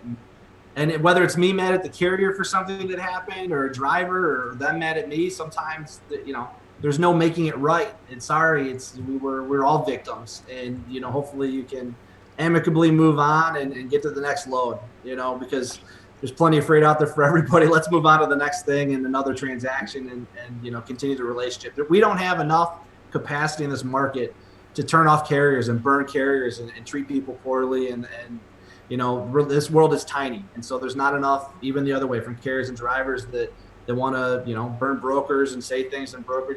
Word gets around fast. You said there's no blacklist. Well, listen, there is. And some are public, right? There's freight guard reports. I know in the auto hauling world, yes, on Carrier 411 that do freight guards. Not a lot of people know about that, but in the freight world, common. And if you have a freight guard, that's most brokers say if you have a freight guard that's less than a year old, we won't work with you. So it usually makes more sense. Let's just work it out. We're on the same team. We're rowing the same direction at the end of the day. You want to load. We want to pay you. We want to get paid from our customer, and we want to deliver service to our customer. We all have the same goals. It's just how do you get there sometimes is a little, a little more gray. But I would tell you 99% of the time things go well. It's just the 1% really does stick out, and sometimes it can be really bad. Agreed. Freight Guard, that's interesting. Is that freightguard.com? No, it's a part of Carrier 411. Right. So Carrier 411 has Freight Guard, and the performance TIA, report. the Transportation Intermediates Association, has a thing called a watchdog, TIA watchdog, and both of those you can report. Watchdog's more for somebody that's like unscrupulous, like truly, doing something like holding loads hostage or like identity theft.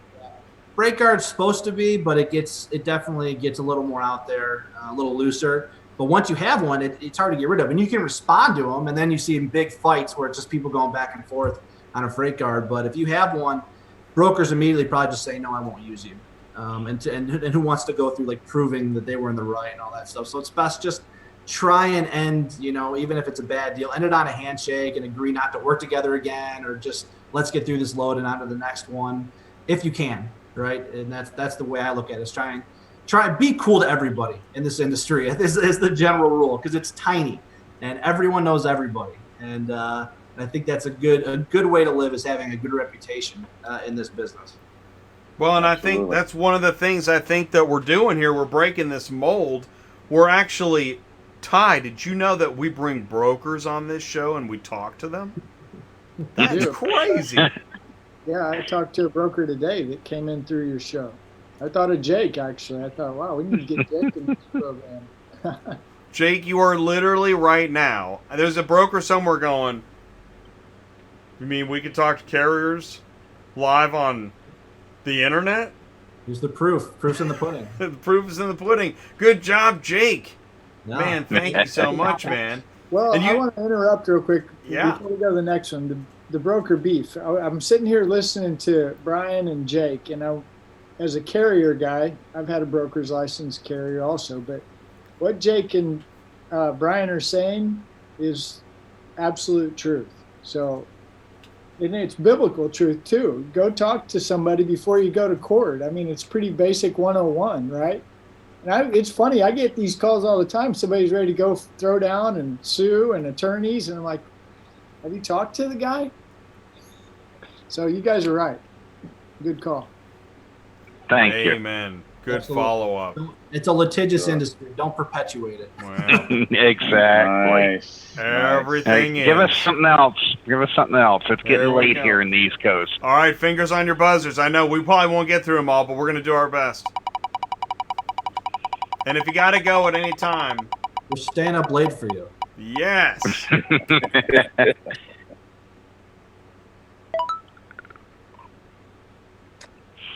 It's Jake.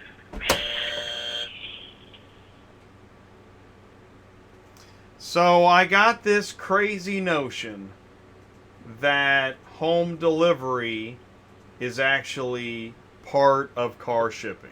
I can't let it go. Now It is. what? Well, that was easy. Well, all right.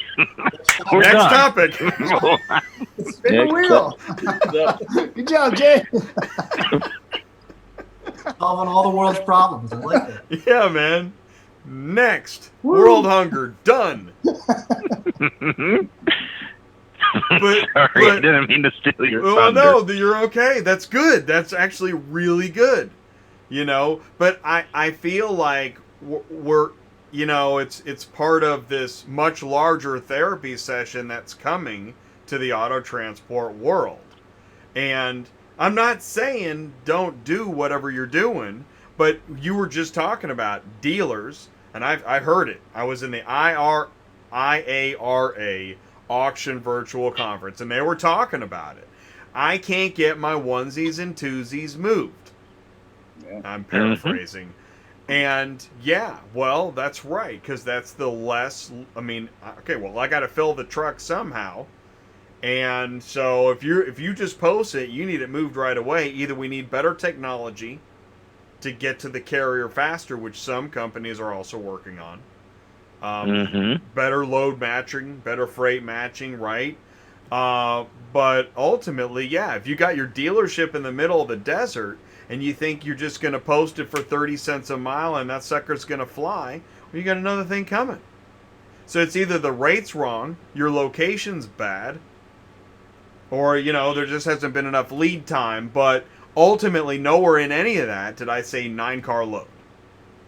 No, and it's a little bit of everything, because that final mile, that home delivery, that retail transaction is very labor intensive. It's just like the guys that deliver your new washing machine to your home and set it up. Well, they work for Schneider, or they work for JB Hunt or NFI. All the major carriers have final mile services, but they might be wearing the uniform that says Sears Appliance, but they really work for a major trucking company, and they get paid top dollar for that little bit of service to bring that from the warehouse to you and set it up.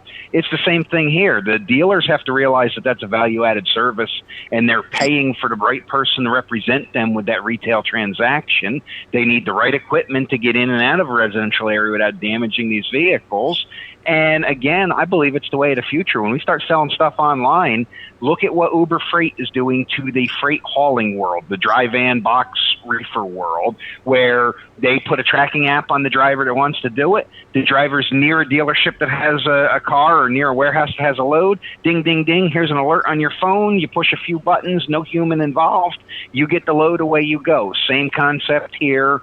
The final mile services are going to be something. Now, is it going to be us loading it on a truck? Or is it going to be some of the more progressive auto transport companies? I know one, but I can't say who it is that's already doing this, where they send drivers out to do drive away for this final mile. They'll drive your car to the retail customer, sign the paperwork, and wipe it down with cleaner and everything else. There's companies now that are doing sanitization services when they deliver that car to you at your house. It's happened for years with the high-end cars, Porsche, Ferrari, those guys. They'll bring them to your house in an enclosed carrier.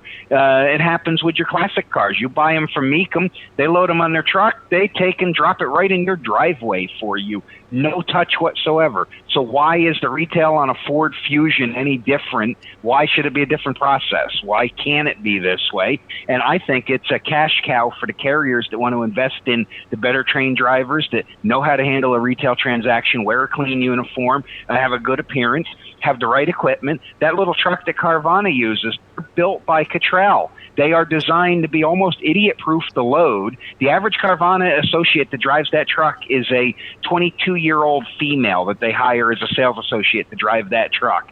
That truck, that concept is perfect for this final mile. So you bring them in on your 9-car carriers, you consolidate them, you run your reconditioned service, they take the pictures, so-and-so buys it from Joe Blow's Ford, but it's really sitting in your lot as the transporter / value-added remarketer. Think Adcock Brothers there in Manheim.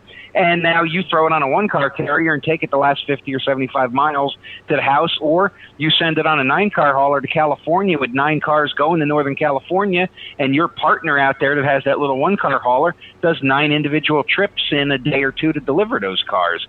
That is the future of auto transport when we get away from the brick and mortar auction like we have it today. Sorry, I went on a whole rant there, but that is the way I see it. Awesome. You nailed it. And so the 9-car hauler passes it off to the 22-year-old girl. Is she a customer sales associate? Yes. She's not a car hauler. Yes, that's it. That's exactly the way the Carvana. I don't want to get hung up on the title of who's a car hauler. I don't either. We're all truck drivers exactly. at heart. I don't care if you want to have the title of super car hauler, super tower, super trucker. Super trucker. We're all customer service representatives at the end. It is. Every one of us is a salesman, whether we think we are or not. It's all customer service.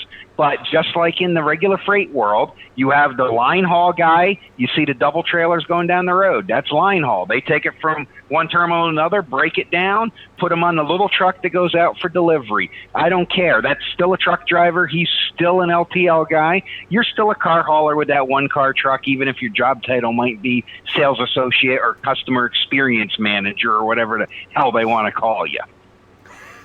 I'm seeing thumbs up, so I must be saying something right. Well, no, that's the thing is I think we all agree, and yet we're going to stay in the Stone Age if we let Facebook govern the way things get talked about.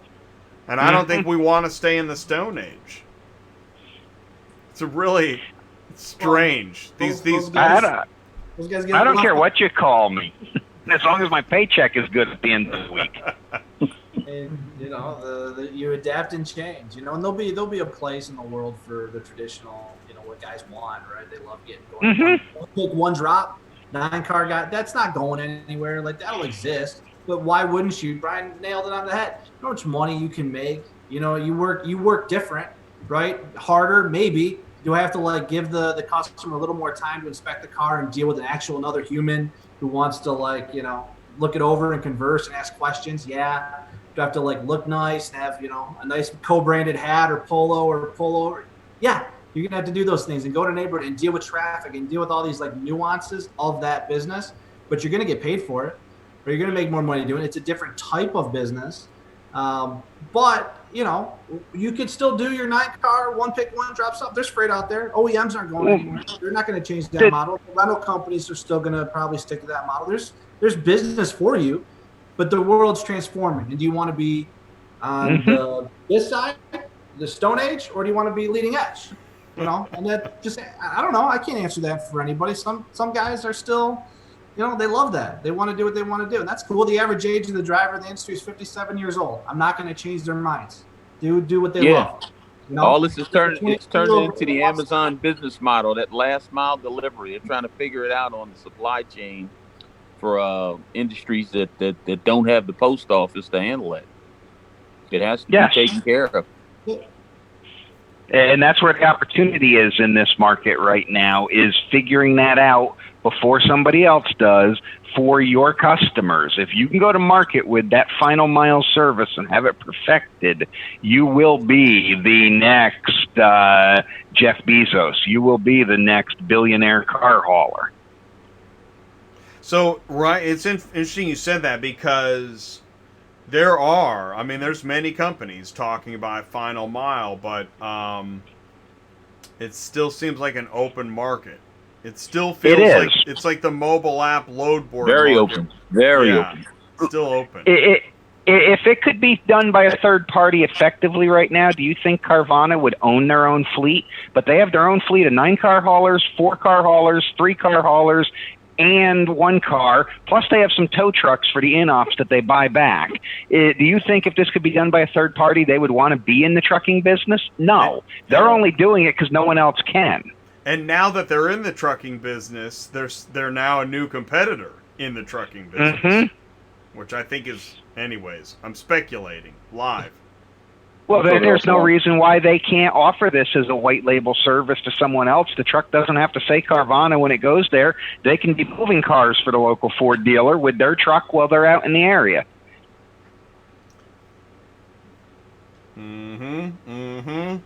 Good one. Thanks. Come on, you're speechless. Well, that's because I got to go to the next topic. Otherwise, people are going to fall asleep on me. Besides, I'll tell you what's funny is these topics tie together.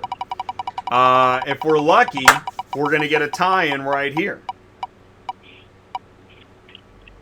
I can't read the little letters, so someone's got to hit a buzzer because I can't even see. Monthly Roundtable. I'll tell you what, there is a tie-in here. You got that one tie? Tie with the tie-in.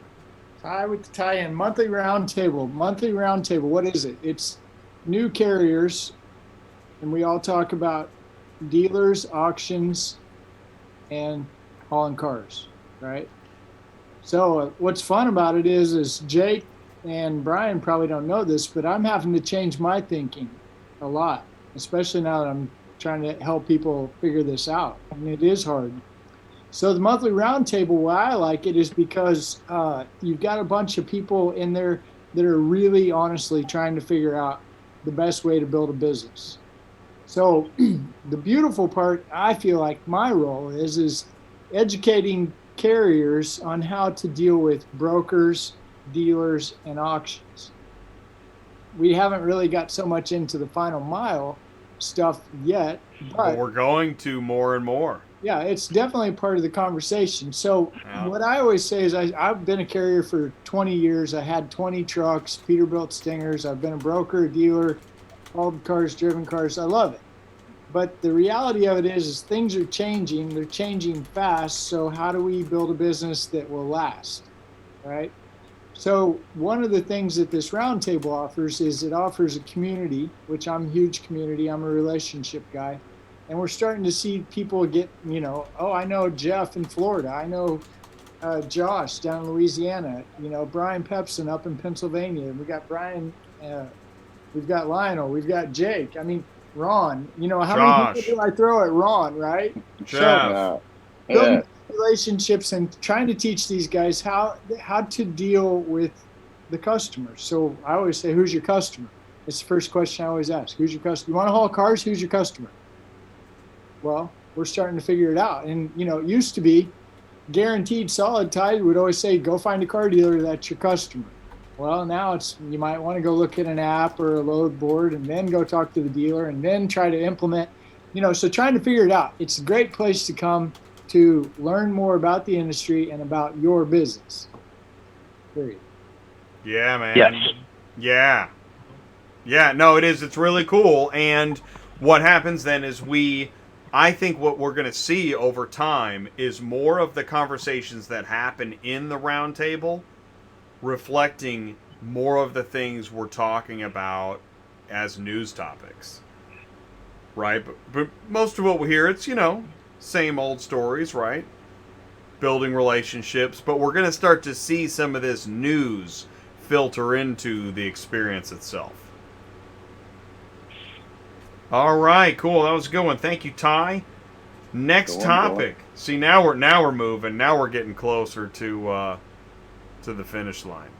We need to set a time limit on these topics so that I don't go on a rant every time. Well, I used to, but it interfered with rants. Lots to say. And we, inventory and rates, we touched upon this. But to sum up the state of what's happening, what is going on with inventory and rates? Jake. Yeah, Jake. Well, I think in the good news, the market's starting to calm down a little bit. If you look on, I think your measure last time or the time before when we talked, you looked at central dispatch, like the load posting numbers, right? There's like 90-some thousand units available or loads available. That's come down considerably, right? Markets are still pretty much on fire. I think we've talked about a lot of things today that are impacting why rates are up. The singles market in particularly is just on fire, and that's because of everything we talked about. Final mile home deliveries and a lot of the wholesaling tools, the auctions not, being fully accessible for everybody, and kind of the fundamentally changing a lot of things that are happening. That sent the market kind of wacky. Plus, dealerships can't get cars, right? That's still a thing, right? There's a lot of pent up demand. People are still spending like crazy, even on in the freight world, which I'm in as well.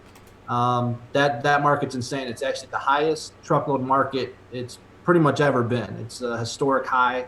The capacities at a 2019 level, which was insanely high, and the rates are still well above like the end of 2017, 2018 ELDs and Hurricane Harvey levels. So it's kind of this weird. There's just so much demand that it's well exceeded even the highest levels of capacity. I think you're at that point in the vehicle world right now. There's a ton of demand. It's a lot of singles demand. One pick, one drop 9-car loads are rare because you have this weird kind of like the OEMs are sort of under this crunch, right? They're trying to really temper budgets and temper expectation.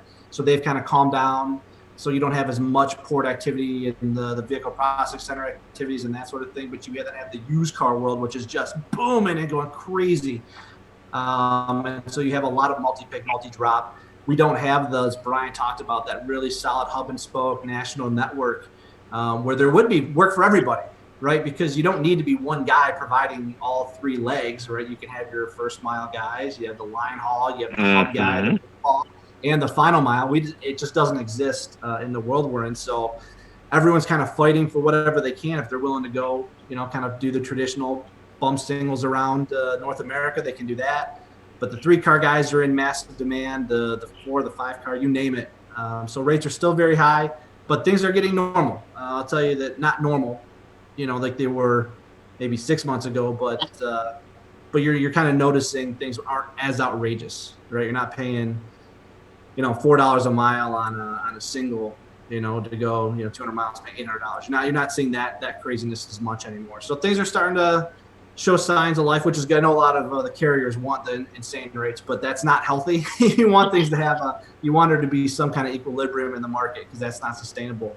Plus, again, who pays for it at the end of the day? Consumers, right? Everyone's the used car price has gone up, I think like $900 in the last few months, and that's because the prices at auctions are very high right now.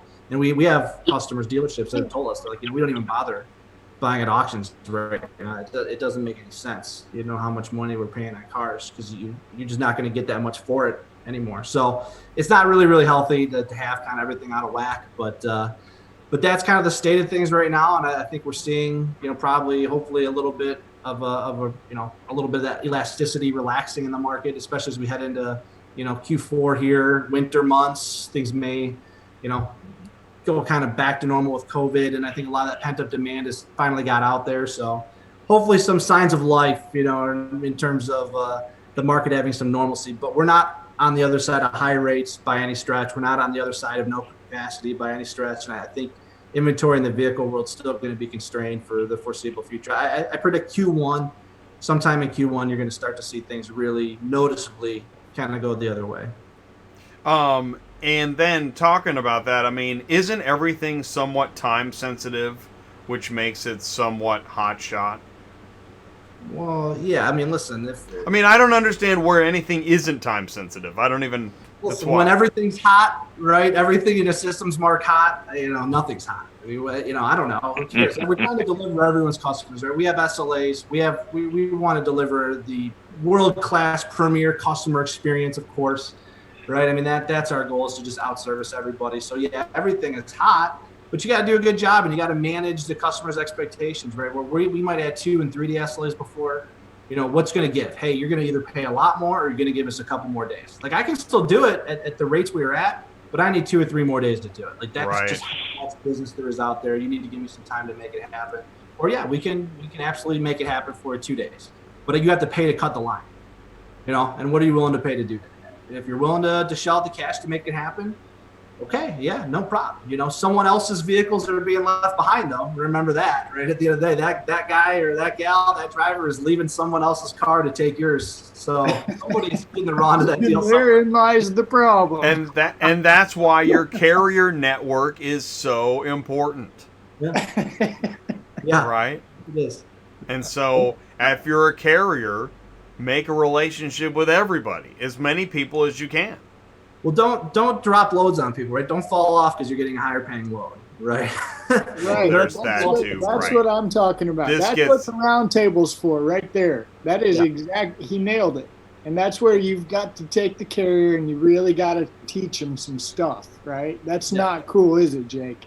You got to pay. You have to be in market, right? I want to pay drivers fair market value, but if they're going to chase money and leave me in a bad situation, and my goal is to build long-term relationships, because I want that capacity. And truthfully, we've helped carriers grow from 3-4 truck operations to 10, 15, 20 truck, and they're not going on central dispatch to fill those trucks. They're coming to RPM. So I have a bunch of capacity that doesn't exist in the market for anyone else to purchase. That's my goal, is let's grow capacity, keep it captive to me to give me a market advantage, right? But I have to pay fair rates. I've got to compensate carriers and treat them right, and make sure to address any issues they're having. Like you said, the TONU thing. It's okay. We have a good partnership. I'll pay you TONU. I don't want to waste your time. That's not my goal. Here's someone to pay for your time. Maybe that I don't have the right load for you that day. Have something close. But you have to build relationships, and chasing money is the quickest way to kill a relationship. And the money goes away at some point. I said this already, but the shoe drops at some point, and we don't forget. I mean, we make notes. We have a carrier CRM. I go, listen, Mr. X carrier drop load on this date, this lane. I was paying over market, paid $1,500, and they fell off like at 0 hour. That's noted. That's with you forever. For me to go in and delete that note, that's going to take a lot for me to be willing to go in and delete that. And so you're marked forever in the system. Yeah, so, I've been saying that same thing. There's a credit report on you. If you want to stay in the business, and so I think it should be that way. Absolutely. But pay people the right rates. If you're trying to, I can't fault the carriers that are moving stuff for dirt, and then maybe they wake up one day and realize the market's flipped, and they're like, holy shit, I'm 300% under market. What's happened? You have to have a conversation with your shipper, with your customers at that point, and try and write. Before we go to the next one, got to jump on Jake again, because Jake said something there, and what he said is true. I actually know a carrier that worked for RPM that added trucks because of RPM. I really, truly know a carrier that built the relationship. Jake's not kidding. That's what I'm saying. Okay, next topic. All right. All right. Whoa.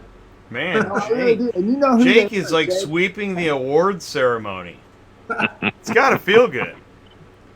Hey, listen, I may be full of crap sometimes, but that's really a true thing. Thanks, Tom. No, I've got way more detail. Matter of fact, we need to talk, because I got to talk to you about something else. Call me tomorrow. Give me a buzz. I'm around. All right. You guys have each other's numbers? I'm gonna post Ty. Ty gives his number out to everybody, and if he doesn't, I do. So 417-483-2764. Thanks, and have a great day. All right, here we go.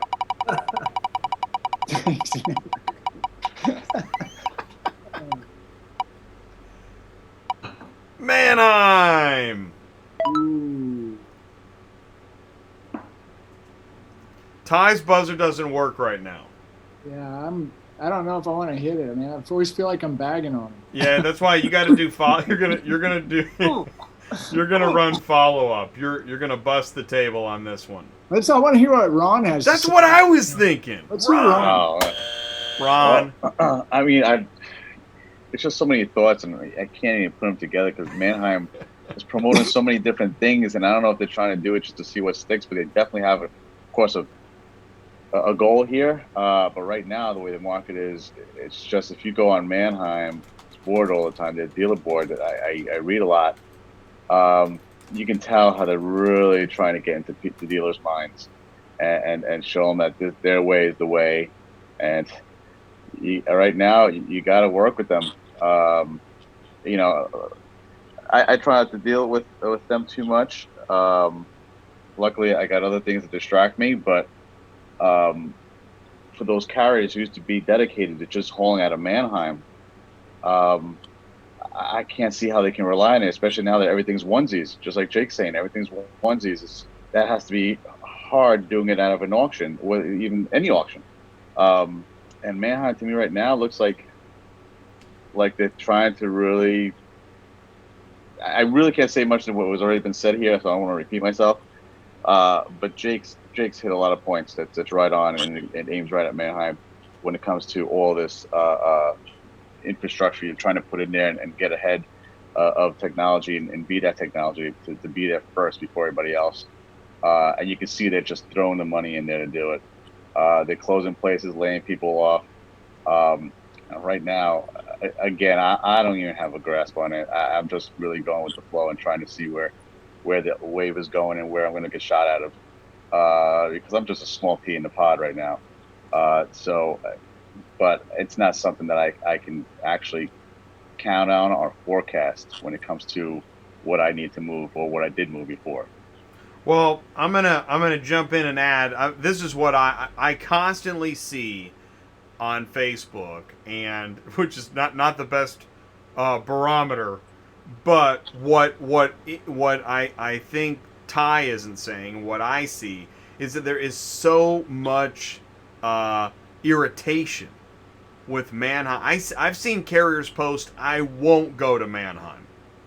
Yeah, there's carriers that I don't see there at all anymore, and I was just associating it with that everything's online now, and so these are old timers that do things old school, and they like to go to the physical auctions. And now that's not happening. They're going elsewhere to try to, I guess, maybe the small mom and pop auctions. But there's carriers I don't see anymore. You know, I don't. So I can see how they can be irritated. Those that don't want to. And then I heard there's more new rules at Manheim's, like. Yeah, well, I'm going to interject. Okay, so for the carrier, yeah, I mean, anybody that's ever been to a Manheim as a carrier understands one thing: it's a nightmare, right? But where you really need to think for just a minute is how's it working out for the dealer? See, that's what I want to know. So the deal, you know, I mean, you go to a normal Manheim sale, Ron. Go to your Manheim sale on sale day. How many dealers are there? A bunch. Can't count. Yeah. In the day, right? Yeah, there's more than a couple hundred. Yep. Yep. Okay, how are they doing? Yeah, you got me there. How are they like in Manheim? Where's their buzzer? Well, that's it. We have to remember the dealer and the vehicle supplier are Manheim's customers, not us. We are just a necessary evil to move their product, so they could care less about us. Even with their owning their transport brokerage, and the carriers they could feel care that less. way. Mm-hmm. That's what we're saying. So is that sustainable? We all know how the carrier feels. I want to know how the dealer's doing, because really, at the end of the day, the dealer is my customer too. Yes. All right. Well, but you don't see the grocery workers stocking the groceries at the store going, stupid cottage cheese and milk. And like, I mean, the supplier, the stocker of the inventory doesn't hate the retailer, do they? Probably we just don't know about Not as sure? much, no, but the trucking companies hate the grocery warehouses that they have to pull in and out of. The grocery is one of the worst loads you can get in the general trucking world. So, again, the trucker gets the short end of the stick in most of these arrangements. Then I just want to point out once again that this is Trucker National Appreciation Week. And I see it on LinkedIn, and I wonder in what way did anybody really appreciate the trucker? Is it just a neat slogan, something great for the calendar? It's a way for the people at the terminals to have hot dogs and hamburgers while the drivers are out on the road, and maybe 1% of their driver force gets through the terminals. So, yes, a Trucker Appreciation Week is a feel-good. Gosh, I have a habit of pointing out weird stuff. Well, I don't understand why the carrier has to, I don't know. Boy, if you could change attaboys into nickels, man, I tell you. I like that expression. Attaboys into nickels. That's good, man. I mean, I don't know. Oh, Manheim. I know it's, and here, I want to say this too. I'm not here to bash.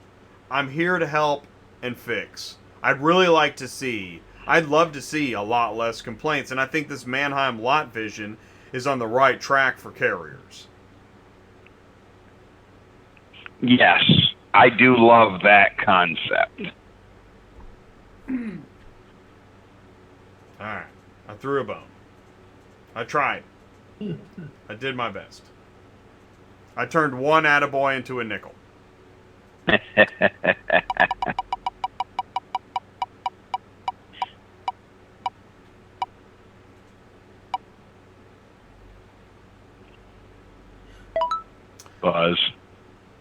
Buzz. Okay, that's right. This one's Brian's. Okay, so here's what we're going to do. I want to pull up the Am I a Dispatcher workflow chart. Now, we know that this is going to be unpopular along with most of this program, but it's possible that you're not an illegal dispatcher. Is it possible? Under certain circumstances, yes. And I get a lot of feedback on this. I have a couple very good friends that strongly disagree with me on this topic. I've even had conflicting opinions from attorneys I've consulted about this topic.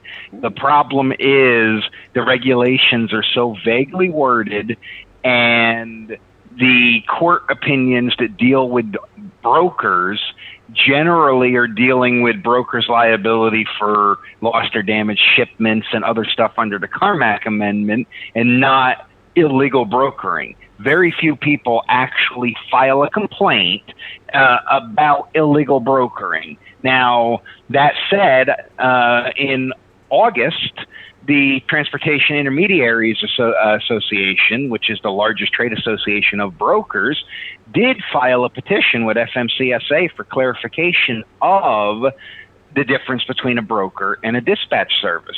This is not unique to Hotshot. It is not unique to auto transport.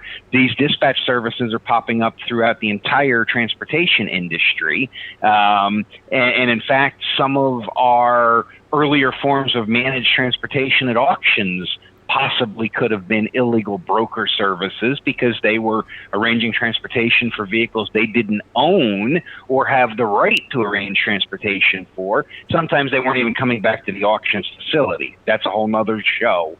But on this subject, if you follow the flow chart and start up at the top, you, the dispatcher broker, the person who wants to decide, do you represent more than one motor carrier? If not, then no, you're an agent of that motor carrier, even if you're an independent contractor. Where it gets fuzzy is when you have more than one motor carrier you represent as an independent contractor. Then we have to look at where does the freight come from that you dispatch. If you're only logging into a load board or dealing with a broker that one of your motor carriers has a relationship, so you call up and, hey, this is Jim from XYZ. I'm calling on behalf of ABC Trucking, and I want to book that load. That is a bona fide agent. That is not a broker. We can all follow along so far, right? That makes sense? Yeah. I see the broker shaking his head. So, but now when we get it, I see the broker shaking his head. But when we get into the mixed sources, this is where we blur the line and where a lot of dispatchers cross the line and are infringing upon broker and should have broker authority and the broker bond. So if the sources are coming from multiple sources, the next qualifier is, do you have one single motor carrier pre-committed before you, the dispatch service, accept the load? If I'm a dispatcher, I can't call up Joe's Ford in Phoenix, Arizona and say, hey, I want a load going to New York. Okay, yeah, sure. I have to have a trucking company that has asked me to find them freight from Phoenix, Arizona to New York before I can go trying to solicit that work. The same thing if I have people calling me up. I advertise on ABC Trucking Dispatch Service, and I have people calling me up, hey, can you get my load moved for me? I have to say no unless I have a motor carrier that has already asked me to find a load in that lane. So the whole key is you have to be acting on behalf of one individual trucking company at a time. You can repeat this process 100 times a day for 100 different trucking companies, but when you're on that phone call or on that load board or talking to that shipper to find a load, you must be working for one specific motor carrier at that moment, and you can't say, oh, good, this is a good fit for Joe, but I'm working on Tom's load right now. You can't say, oh, yeah, I'll take that one, and then sell it to Tom later. Now you've become a broker.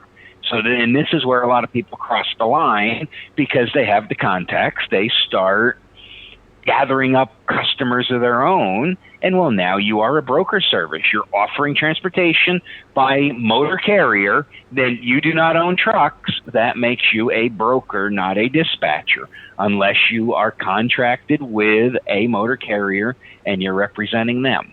I know that sounds like a lot of double speak, but I tried to make it as simple as I can for as complex as this issue is. I think you did a great job, and what I find so interesting is this topic started it was over a year ago. I was talking to Hank Seaton, and we started talking about the dispatcher topic. And it seemed, I didn't feel like in fact, as I researched, it doesn't seem like there's a lot of clarity on what a dispatcher is or does. There's a lot of, am I wrong? No, you're not, because there is no definition of a dispatcher. The only two definitions in the regulations are the definition of a broker and the definition of a bona fide agent of a motor carrier. Those are the only two that are clearly defined. So a dispatcher does not exist in the eyes of the FMCSA. It's a relatively new concept to have independent back office staff making these negotiations for you. Normally it's been a employee of the company, the owner of the company, the owner operator in a single truck would sit in the truck stop. Remember when brokers used to have offices at the major truck stops, or you had the DAT TV screen in the corner and you pick the payphone up and call? Yes, you'd sit in the diner. That's why every table had a phone at the table for you. You, as the owner of the trucking company, when you're a one truck company, were making these calls while you were sitting still having your meals. Well, today with technology and the love for outsourcing, which, believe me, I'm a proponent of outsourcing. That's how I make my living, is doing compliance work for trucking companies. We just want to give all this away and just drive the truck. Well, so these dispatch services have popped up to fill a need, but if they're crossing that line into broker territory, then I have to say they need to get their broker authority, get their bond, and do it right. Right. I'm not going to go as far. Go ahead. But what we're seeing a lot more of, because I caught wind of the glee that the dispatchers all needed to be rounded up and thrown, throw the key in the book at them. But what's really happening, as we see on Dispatching Live regularly, is you've got carriers that fit right on this flow chart and fall into needing a broker bond. How do you like those apples? I'll agree with you on that one, Jay, because it used to be there was an old concept under the Interstate Commerce Commission days called interlining, where a carrier was exempt from having a broker's license if they gave the load to another licensed motor carrier. This was back when you had to have rights to run certain lanes, and you could go east loaded but come back west empty, so you would interline or you would trip lease. It used to be a carrier could give that load away without a problem to another real licensed motor carrier. That changed, I don't know, about 10 years ago or so, and now if a carrier wants to be in the business of giving away their excess freight, they have to be a broker, unless they sign an interline agreement with a trip lease agreement where that other trucking company is actually running it under their number for that particular load. Well, and that gets into who owns freight and bill of lading and blah, blah, blah. Well, in this giving it away of interlining, can the first carrier profit from arranging for the freight to the second carrier? Can he take his cut? Because that's the problem. I'm seeing there are carriers that want to keep their customers. They're posting loads on Central for their customers, which means they're arranging for the transportation of freight and being brokers.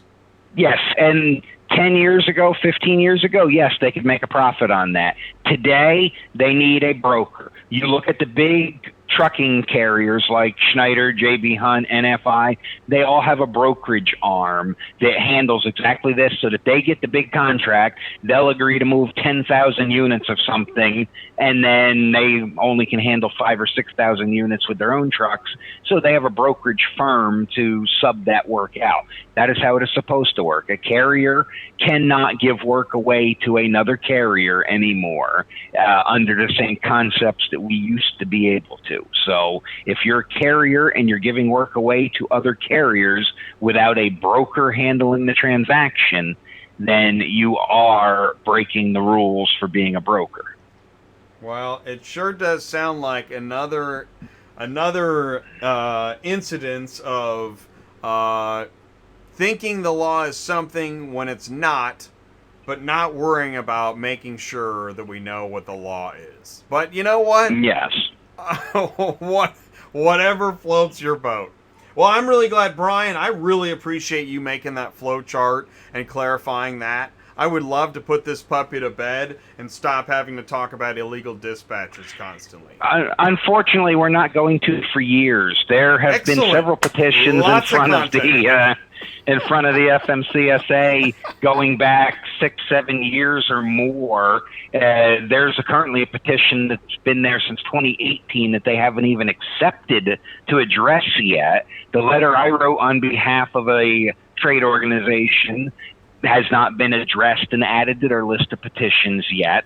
The current one by TIA was added to the list of petitions because it's covering two subjects. It's covering clarifying the definition of broker versus dispatcher, and it's trying to eliminate the broker's liability to give you all the records of the transaction after you've completed the trip.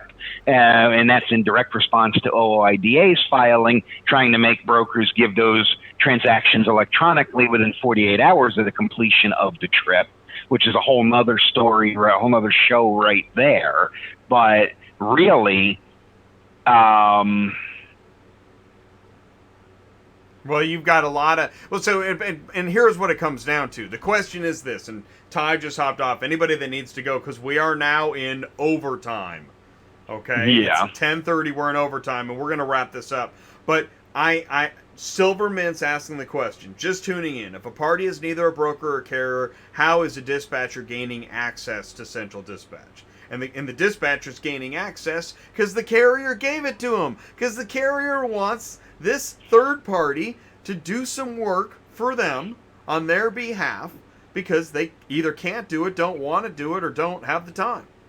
And in that instance, when the carrier gives them their login, they are definitely acting as an agent of that carrier, as long as they don't go and snoop around and find work for other people and backdoor it by calling the customer directly and taking it outside the Central Dispatch or whatever board they're on.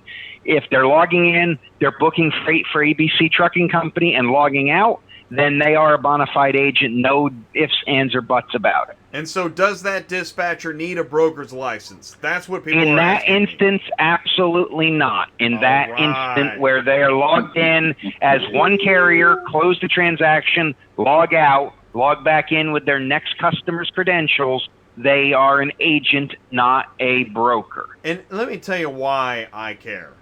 Because I know that being a dispatcher, it's like being a janitor.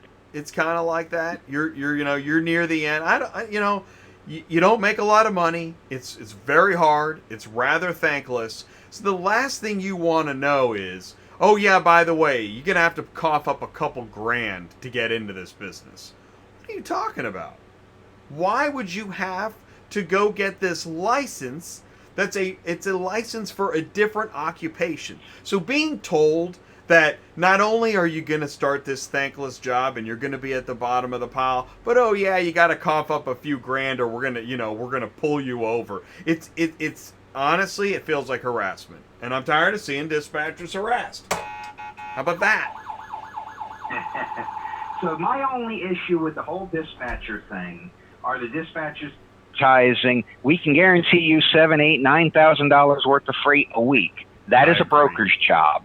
They are brokers. But if I am too busy to go on the load board myself, and what started all this was when we started having that 14-hour no-stop window that put so much pressure on us that we couldn't stop for an hour during the day and make the phone calls when everyone's open. So we started contracting this work out.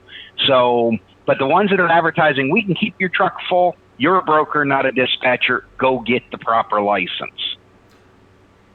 Well, and I agree with you as far as like, oh, my audio. As far as like, level of promises and advertising, I totally agree with you there. That stuff's frustrating.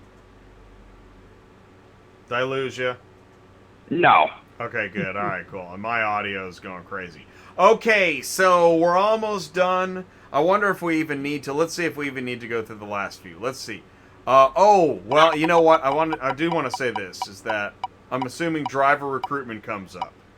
Come on, driver recruitment. Oh.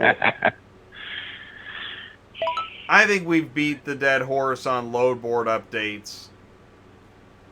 Meaning, like, we might come back to it. I'll tell you what, I really want... Okay, let's go to driver recruitment, because I think this is the last important topic. Although Car Hall University, oh yes, Ron. Yeah, the only thing, Jay, up to you totally. We're pushing the clock here. I have a good story to tell that I like to share with. You want to save it? You want to save it? It's up to you. Only because it's a good story to tell. And can you tell it, or do you got to go? I can tell it. All right, tell you. So I want to hear it. Yeah, man. I love a really good story. quick, because now I'm going to make it short, so it might sound a little choppy, but okay. I started doing this now. I can't believe it's probably 30 years now. But when I first started doing this, I worked for a union shop, Allied Systems. They closed down in 2008, and back in the day, it was a coveted job. Okay, the only way you got is if somebody retired, if you knew somebody. It was a union shop, so their incentives to keep their drivers was very great. You had, I'm sorry, can you hear me? I don't hear anybody now. I hear you. You're good. Yeah. Okay, so to make this short, driver retention union shop back in the day, good job. Yeah, unbelievable job. Drivers back then, up till about 2008, because I remember the last 3 years I was with Allied. Since they were in bankruptcy and they said they're only going to go for another 3 years, so if you wanted to, you have to now stay with the company, you had to drive one of their trucks. And even then, in 2006, 7, and 8, I guess, I was still bringing home $2,800 to $3,200 as a driver. Okay, not owning anything. The incentives also, when it came to your benefit package, was incredible. Full benefits, a retirement package, what was it, like 7 or 8 days of personal, 7 days personal, no, 5 days personal days, all the holidays, overtime. And so back then, the incentive for you to stay was just so much greater than it is now. And now I feel like again, I'm trying to fast forward. I'm not trying to make That's this right. any And longer there than are necessary. companies that, I mean, they really, they promote that they're a family and they care about their Right. drivers. Right. The only thing now with all the different, back in the day, it was an unbelievable thing for a driver to have as a tool against the carriers or the corporation, and you felt like you had some right. This new generation now knows none of that, and I know some people like to do this, and they want to do this to have a better quality of life. I guess I'm picking the wrong word there, but back in the day, there's guys who retired when they closed up who were doing already 30 to 35 years there. Everybody I knew back then were already doing like 20 years, 25 years. Their pension was unbelievable when they were done. They're collecting like, geez, I think it was like between $5,000 to $6,000 a month for their retirement. It was an unbelievable gig, and I was always an owner operator back then, all those years until again 2006, I think it was, for Allied. And as a owner operator for them, okay, I got paid. Try to remember this correctly. I hope I don't over. Anyway, I got paid as a driver and as a owner operator of the company. A fraction of my check was paid on the books per se, like I was an employee in the company, so I can receive all my benefits. The other was a broker check, which was the difference of what that employee check was and my total gross. At the end of every month, I would get a fuel surcharge. My fuel surcharge a month was about $3,500 a month. Okay, I think as far as my insurance was concerned, all I paid was bobtail insurance. Yeah, that's all I paid a month. They took care of my insurance because they were self-insured. And again, this is up until 2008. And what the industry has come to be now, why everybody is so hurting, they're trying to bring these rates up and all this kind of stuff, is all that is lost, all that is gone. Nobody even knows about it. I wish I had a couple of buddies of mine who can come on right now that just join into this love fest because they love talking about these days and how we used to have all these things. And you didn't even need to be an owner operator. You could just be a company driver. I remember the companies. I remember one time Penske at the time, early on, they flew a bunch of guys to go to was it the Dodge Daytona? They chartered a plane, flew everybody down there, the company, like the top, I don't know what it was, 20 guys in the company. It was just a different time than what it is now. What I see going on now, again, I'm rushing here, so please bear with me. It's all that is lost, and I think everybody is just kind of not, because they don't know what was possible, they don't know what to aim for now. Everybody's just trying to get a little more than the next guy. Back then, everything was just more organized. Now it's a total free for all, I think now. And again, I don't want to go on and on, but nobody knows about that unless it's another thing I feel like I hear about. I think I've heard what you're saying. It was actually beautiful. That's what I went to school, but I wound up coming back like twice because the money was just so good for not owning anything. Just being well, I was always an owner operator, but it was just, oh my goodness, I can't tell you the incentives they had for you were just so well. I had buddies of mine who graduated college and they were, professionals and stuff like that. And they were struggling to, to make ends meet still. And for me, being a Teamster as a car hauler was great. I was like, wow, this is, and these new guys now, unfortunately, don't know. I mean, again, this is a totally different world, but isn't the capitalism we love part of the cause of the squeeze of everybody's income? Yeah. I hate to point these things out, but I just think that, some of the religion of some of our principles has that pretty dark downside. And I mean, we believe in extreme competition. Well, that's what it looks like. Yeah, well, it depends. It's what you make out of it. Well, that's why you have to be an innovator and stay educated. Yeah, 2008 didn't help either. That for us, I remember, was the biggest year that everything changed in the industry. big carriers were losing. You know, at that time, I think Allied held 75% of the GM freight across the U.S. and they like lost it all.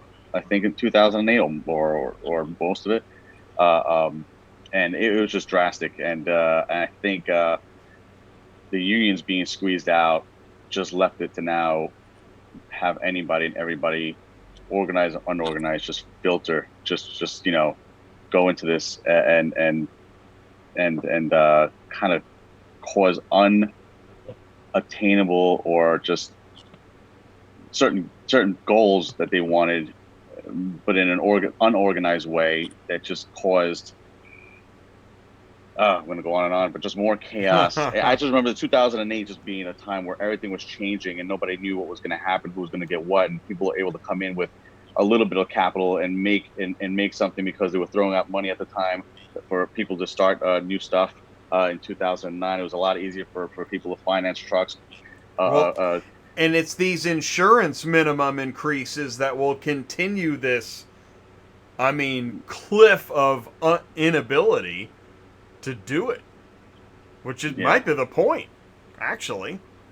Yeah. Cliff again, of inability. That should be the name of the committee. The Cliff of Inability. That sounds like an Orwell novel.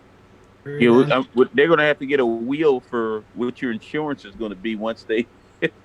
Right. We're going to get the wheel topics to see if we can give you insurance. Because right now, Jay, for the small guy, unfortunately, with the increases coming down the line to $2 million, the small guy is going to see anywhere from I mean, right now they're paying anywhere from 14 to 25 based on what their credit is right now. But man, with $2 million, that could be anywhere from 55 to 60% increase on what's coming down the line, and guys are not going to be prepared for those increases if that's what they have to eat, and I don't think the rates are going to catch up quick enough to keep these guys from going out of business. The rates aren't going to catch up because we're not asking for what we're worth. We're willing to take whatever is offered to us because very few are actually running a business. They've just bought themselves a job. So to touch on what Ron was saying, it's what we make out of it. We're leaving so much on the table. We do need to be flexible because when 2008, 2009 came around, part of the failure of the major players in the car haul world was labor was tied into a contract, so they couldn't adjust labor. They could only adjust a couple other things. And I say that as a former local 445 guy myself. There's just sometimes when your hands are bound, we can't react fast enough on the big companies, which has allowed a lot of little guys in. To combine that with deregulation in the end of the 80s that took away the controls that were in the trucking industry for who can go where and lowered the bar drastically as to who could even own a trucking company. And we've set ourselves up for a race to the bottom. And until we start demanding what we're worth, we won't be able to pay for the insurance and stuff anymore. Well, and that's why, like, when Jake, that's how we got connected in the first place. When I saw somebody complaining about the rates, I'm thinking, I didn't jump in right away, but I'm thinking carriers are finally making some of the money they needed to. And this is how the market reacts. Wow. That's bad. People were upset. They were looking for help, but didn't want to pay for it. Because we're so used to, we've gotten such razor thin costs on everything else that gets delivered.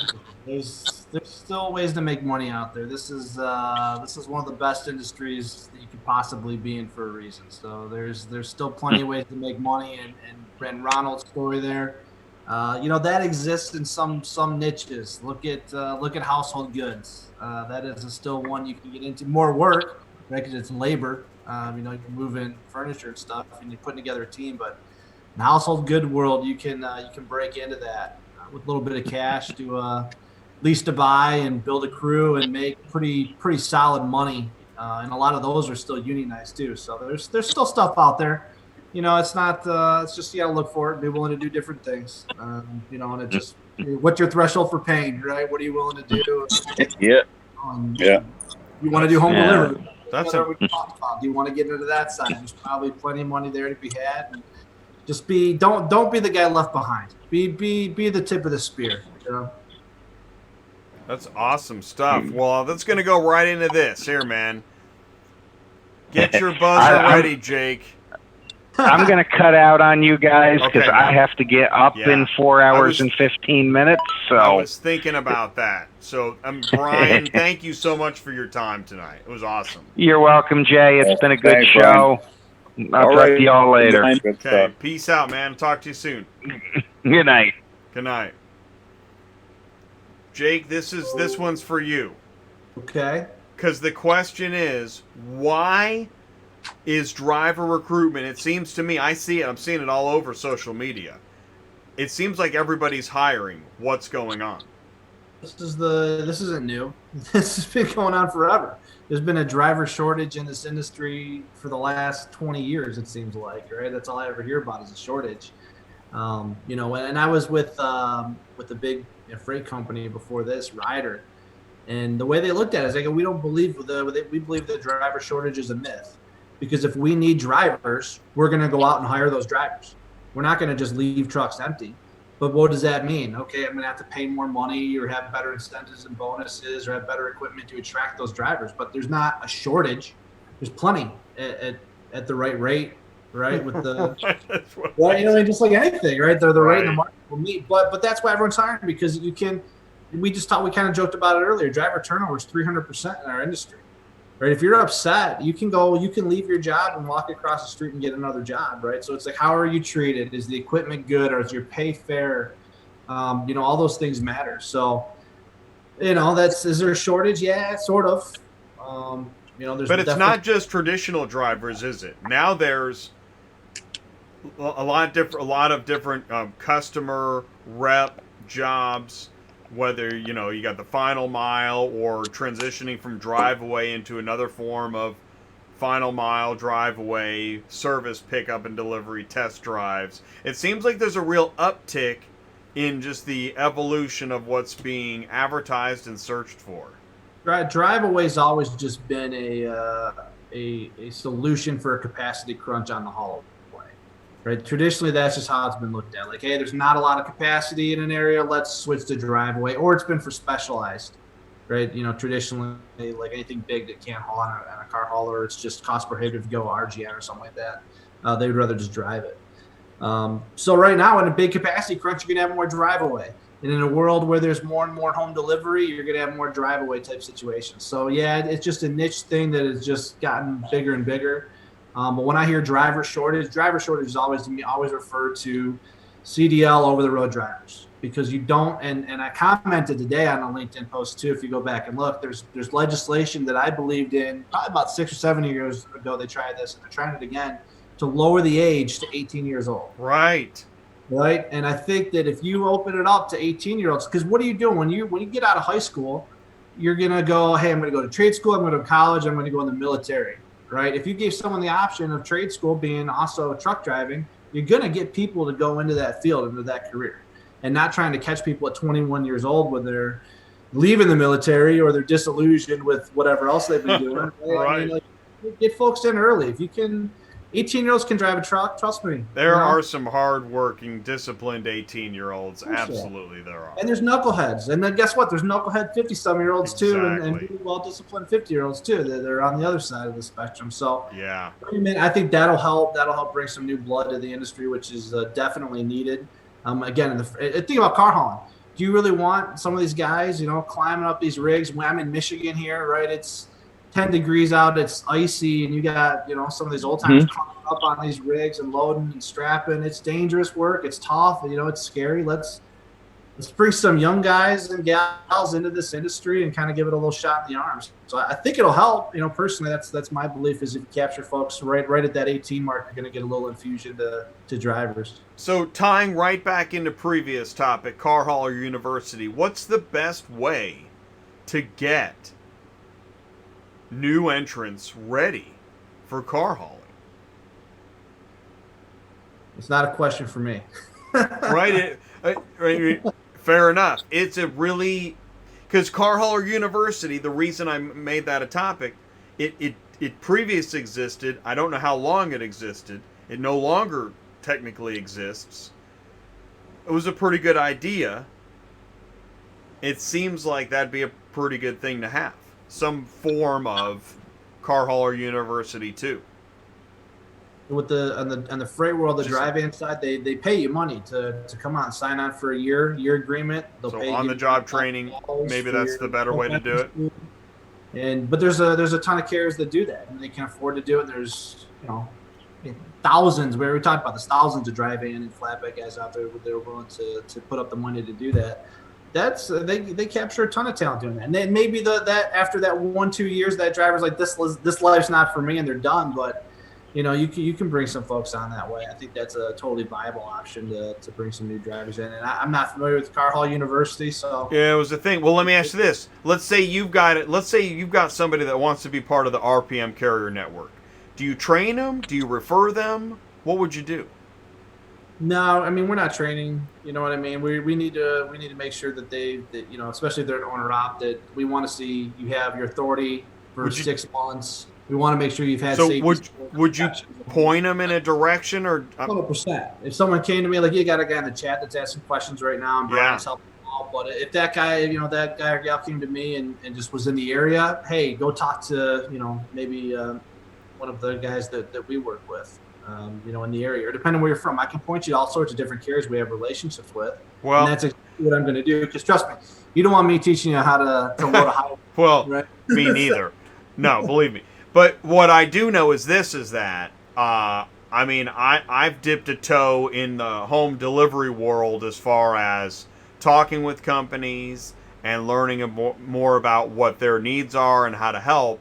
And I see driver recruitment and driver training as another one of those areas, because like you said, it's not going away. It's going to keep continuing, and there's going to be a need for yeah, let's say I'm 19. I'm ready to. The law has been passed. I'm going to get my CDL. Now what do I do?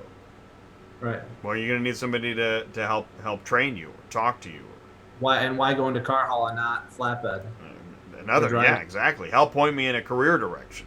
Like, why is this better than one of those other right? Options? So there's an interesting need there. So the industry needs to do a good job at promoting itself, and I don't think it does that necessarily.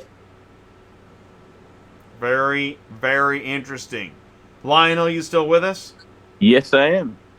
Any last thoughts? Well, I was just thinking that that void right there, that 18 to 21-year-old gap there, like you were alluding to, is I call it the gap of the disillusion. But it's hard for a person to make it from 18 to 21 and say, "Hey, here I am. Come hire me as a CDL driver." That's a tough gap to fix. We're working on it from a small trucking company stance. I'm working with a couple of smaller companies with 5 or 6 trucks. We're putting the younger kids into the vehicles. Not into the trucks in the passenger seats, and we're letting them hold the clipboard. A lot on short runs. I got a lot of 150 air mile guys that are running in the Route 95 corridor, Northern Virginia, New Jersey, and so forth. So they get an opportunity to learn the ropes of safety, being in that passenger seat. They're more intense in that passenger seat as opposed to driver, and we keep the drivers on their toes by keeping that guy in that seat too, because he knows he's one step away from losing his job if he doesn't do things correctly.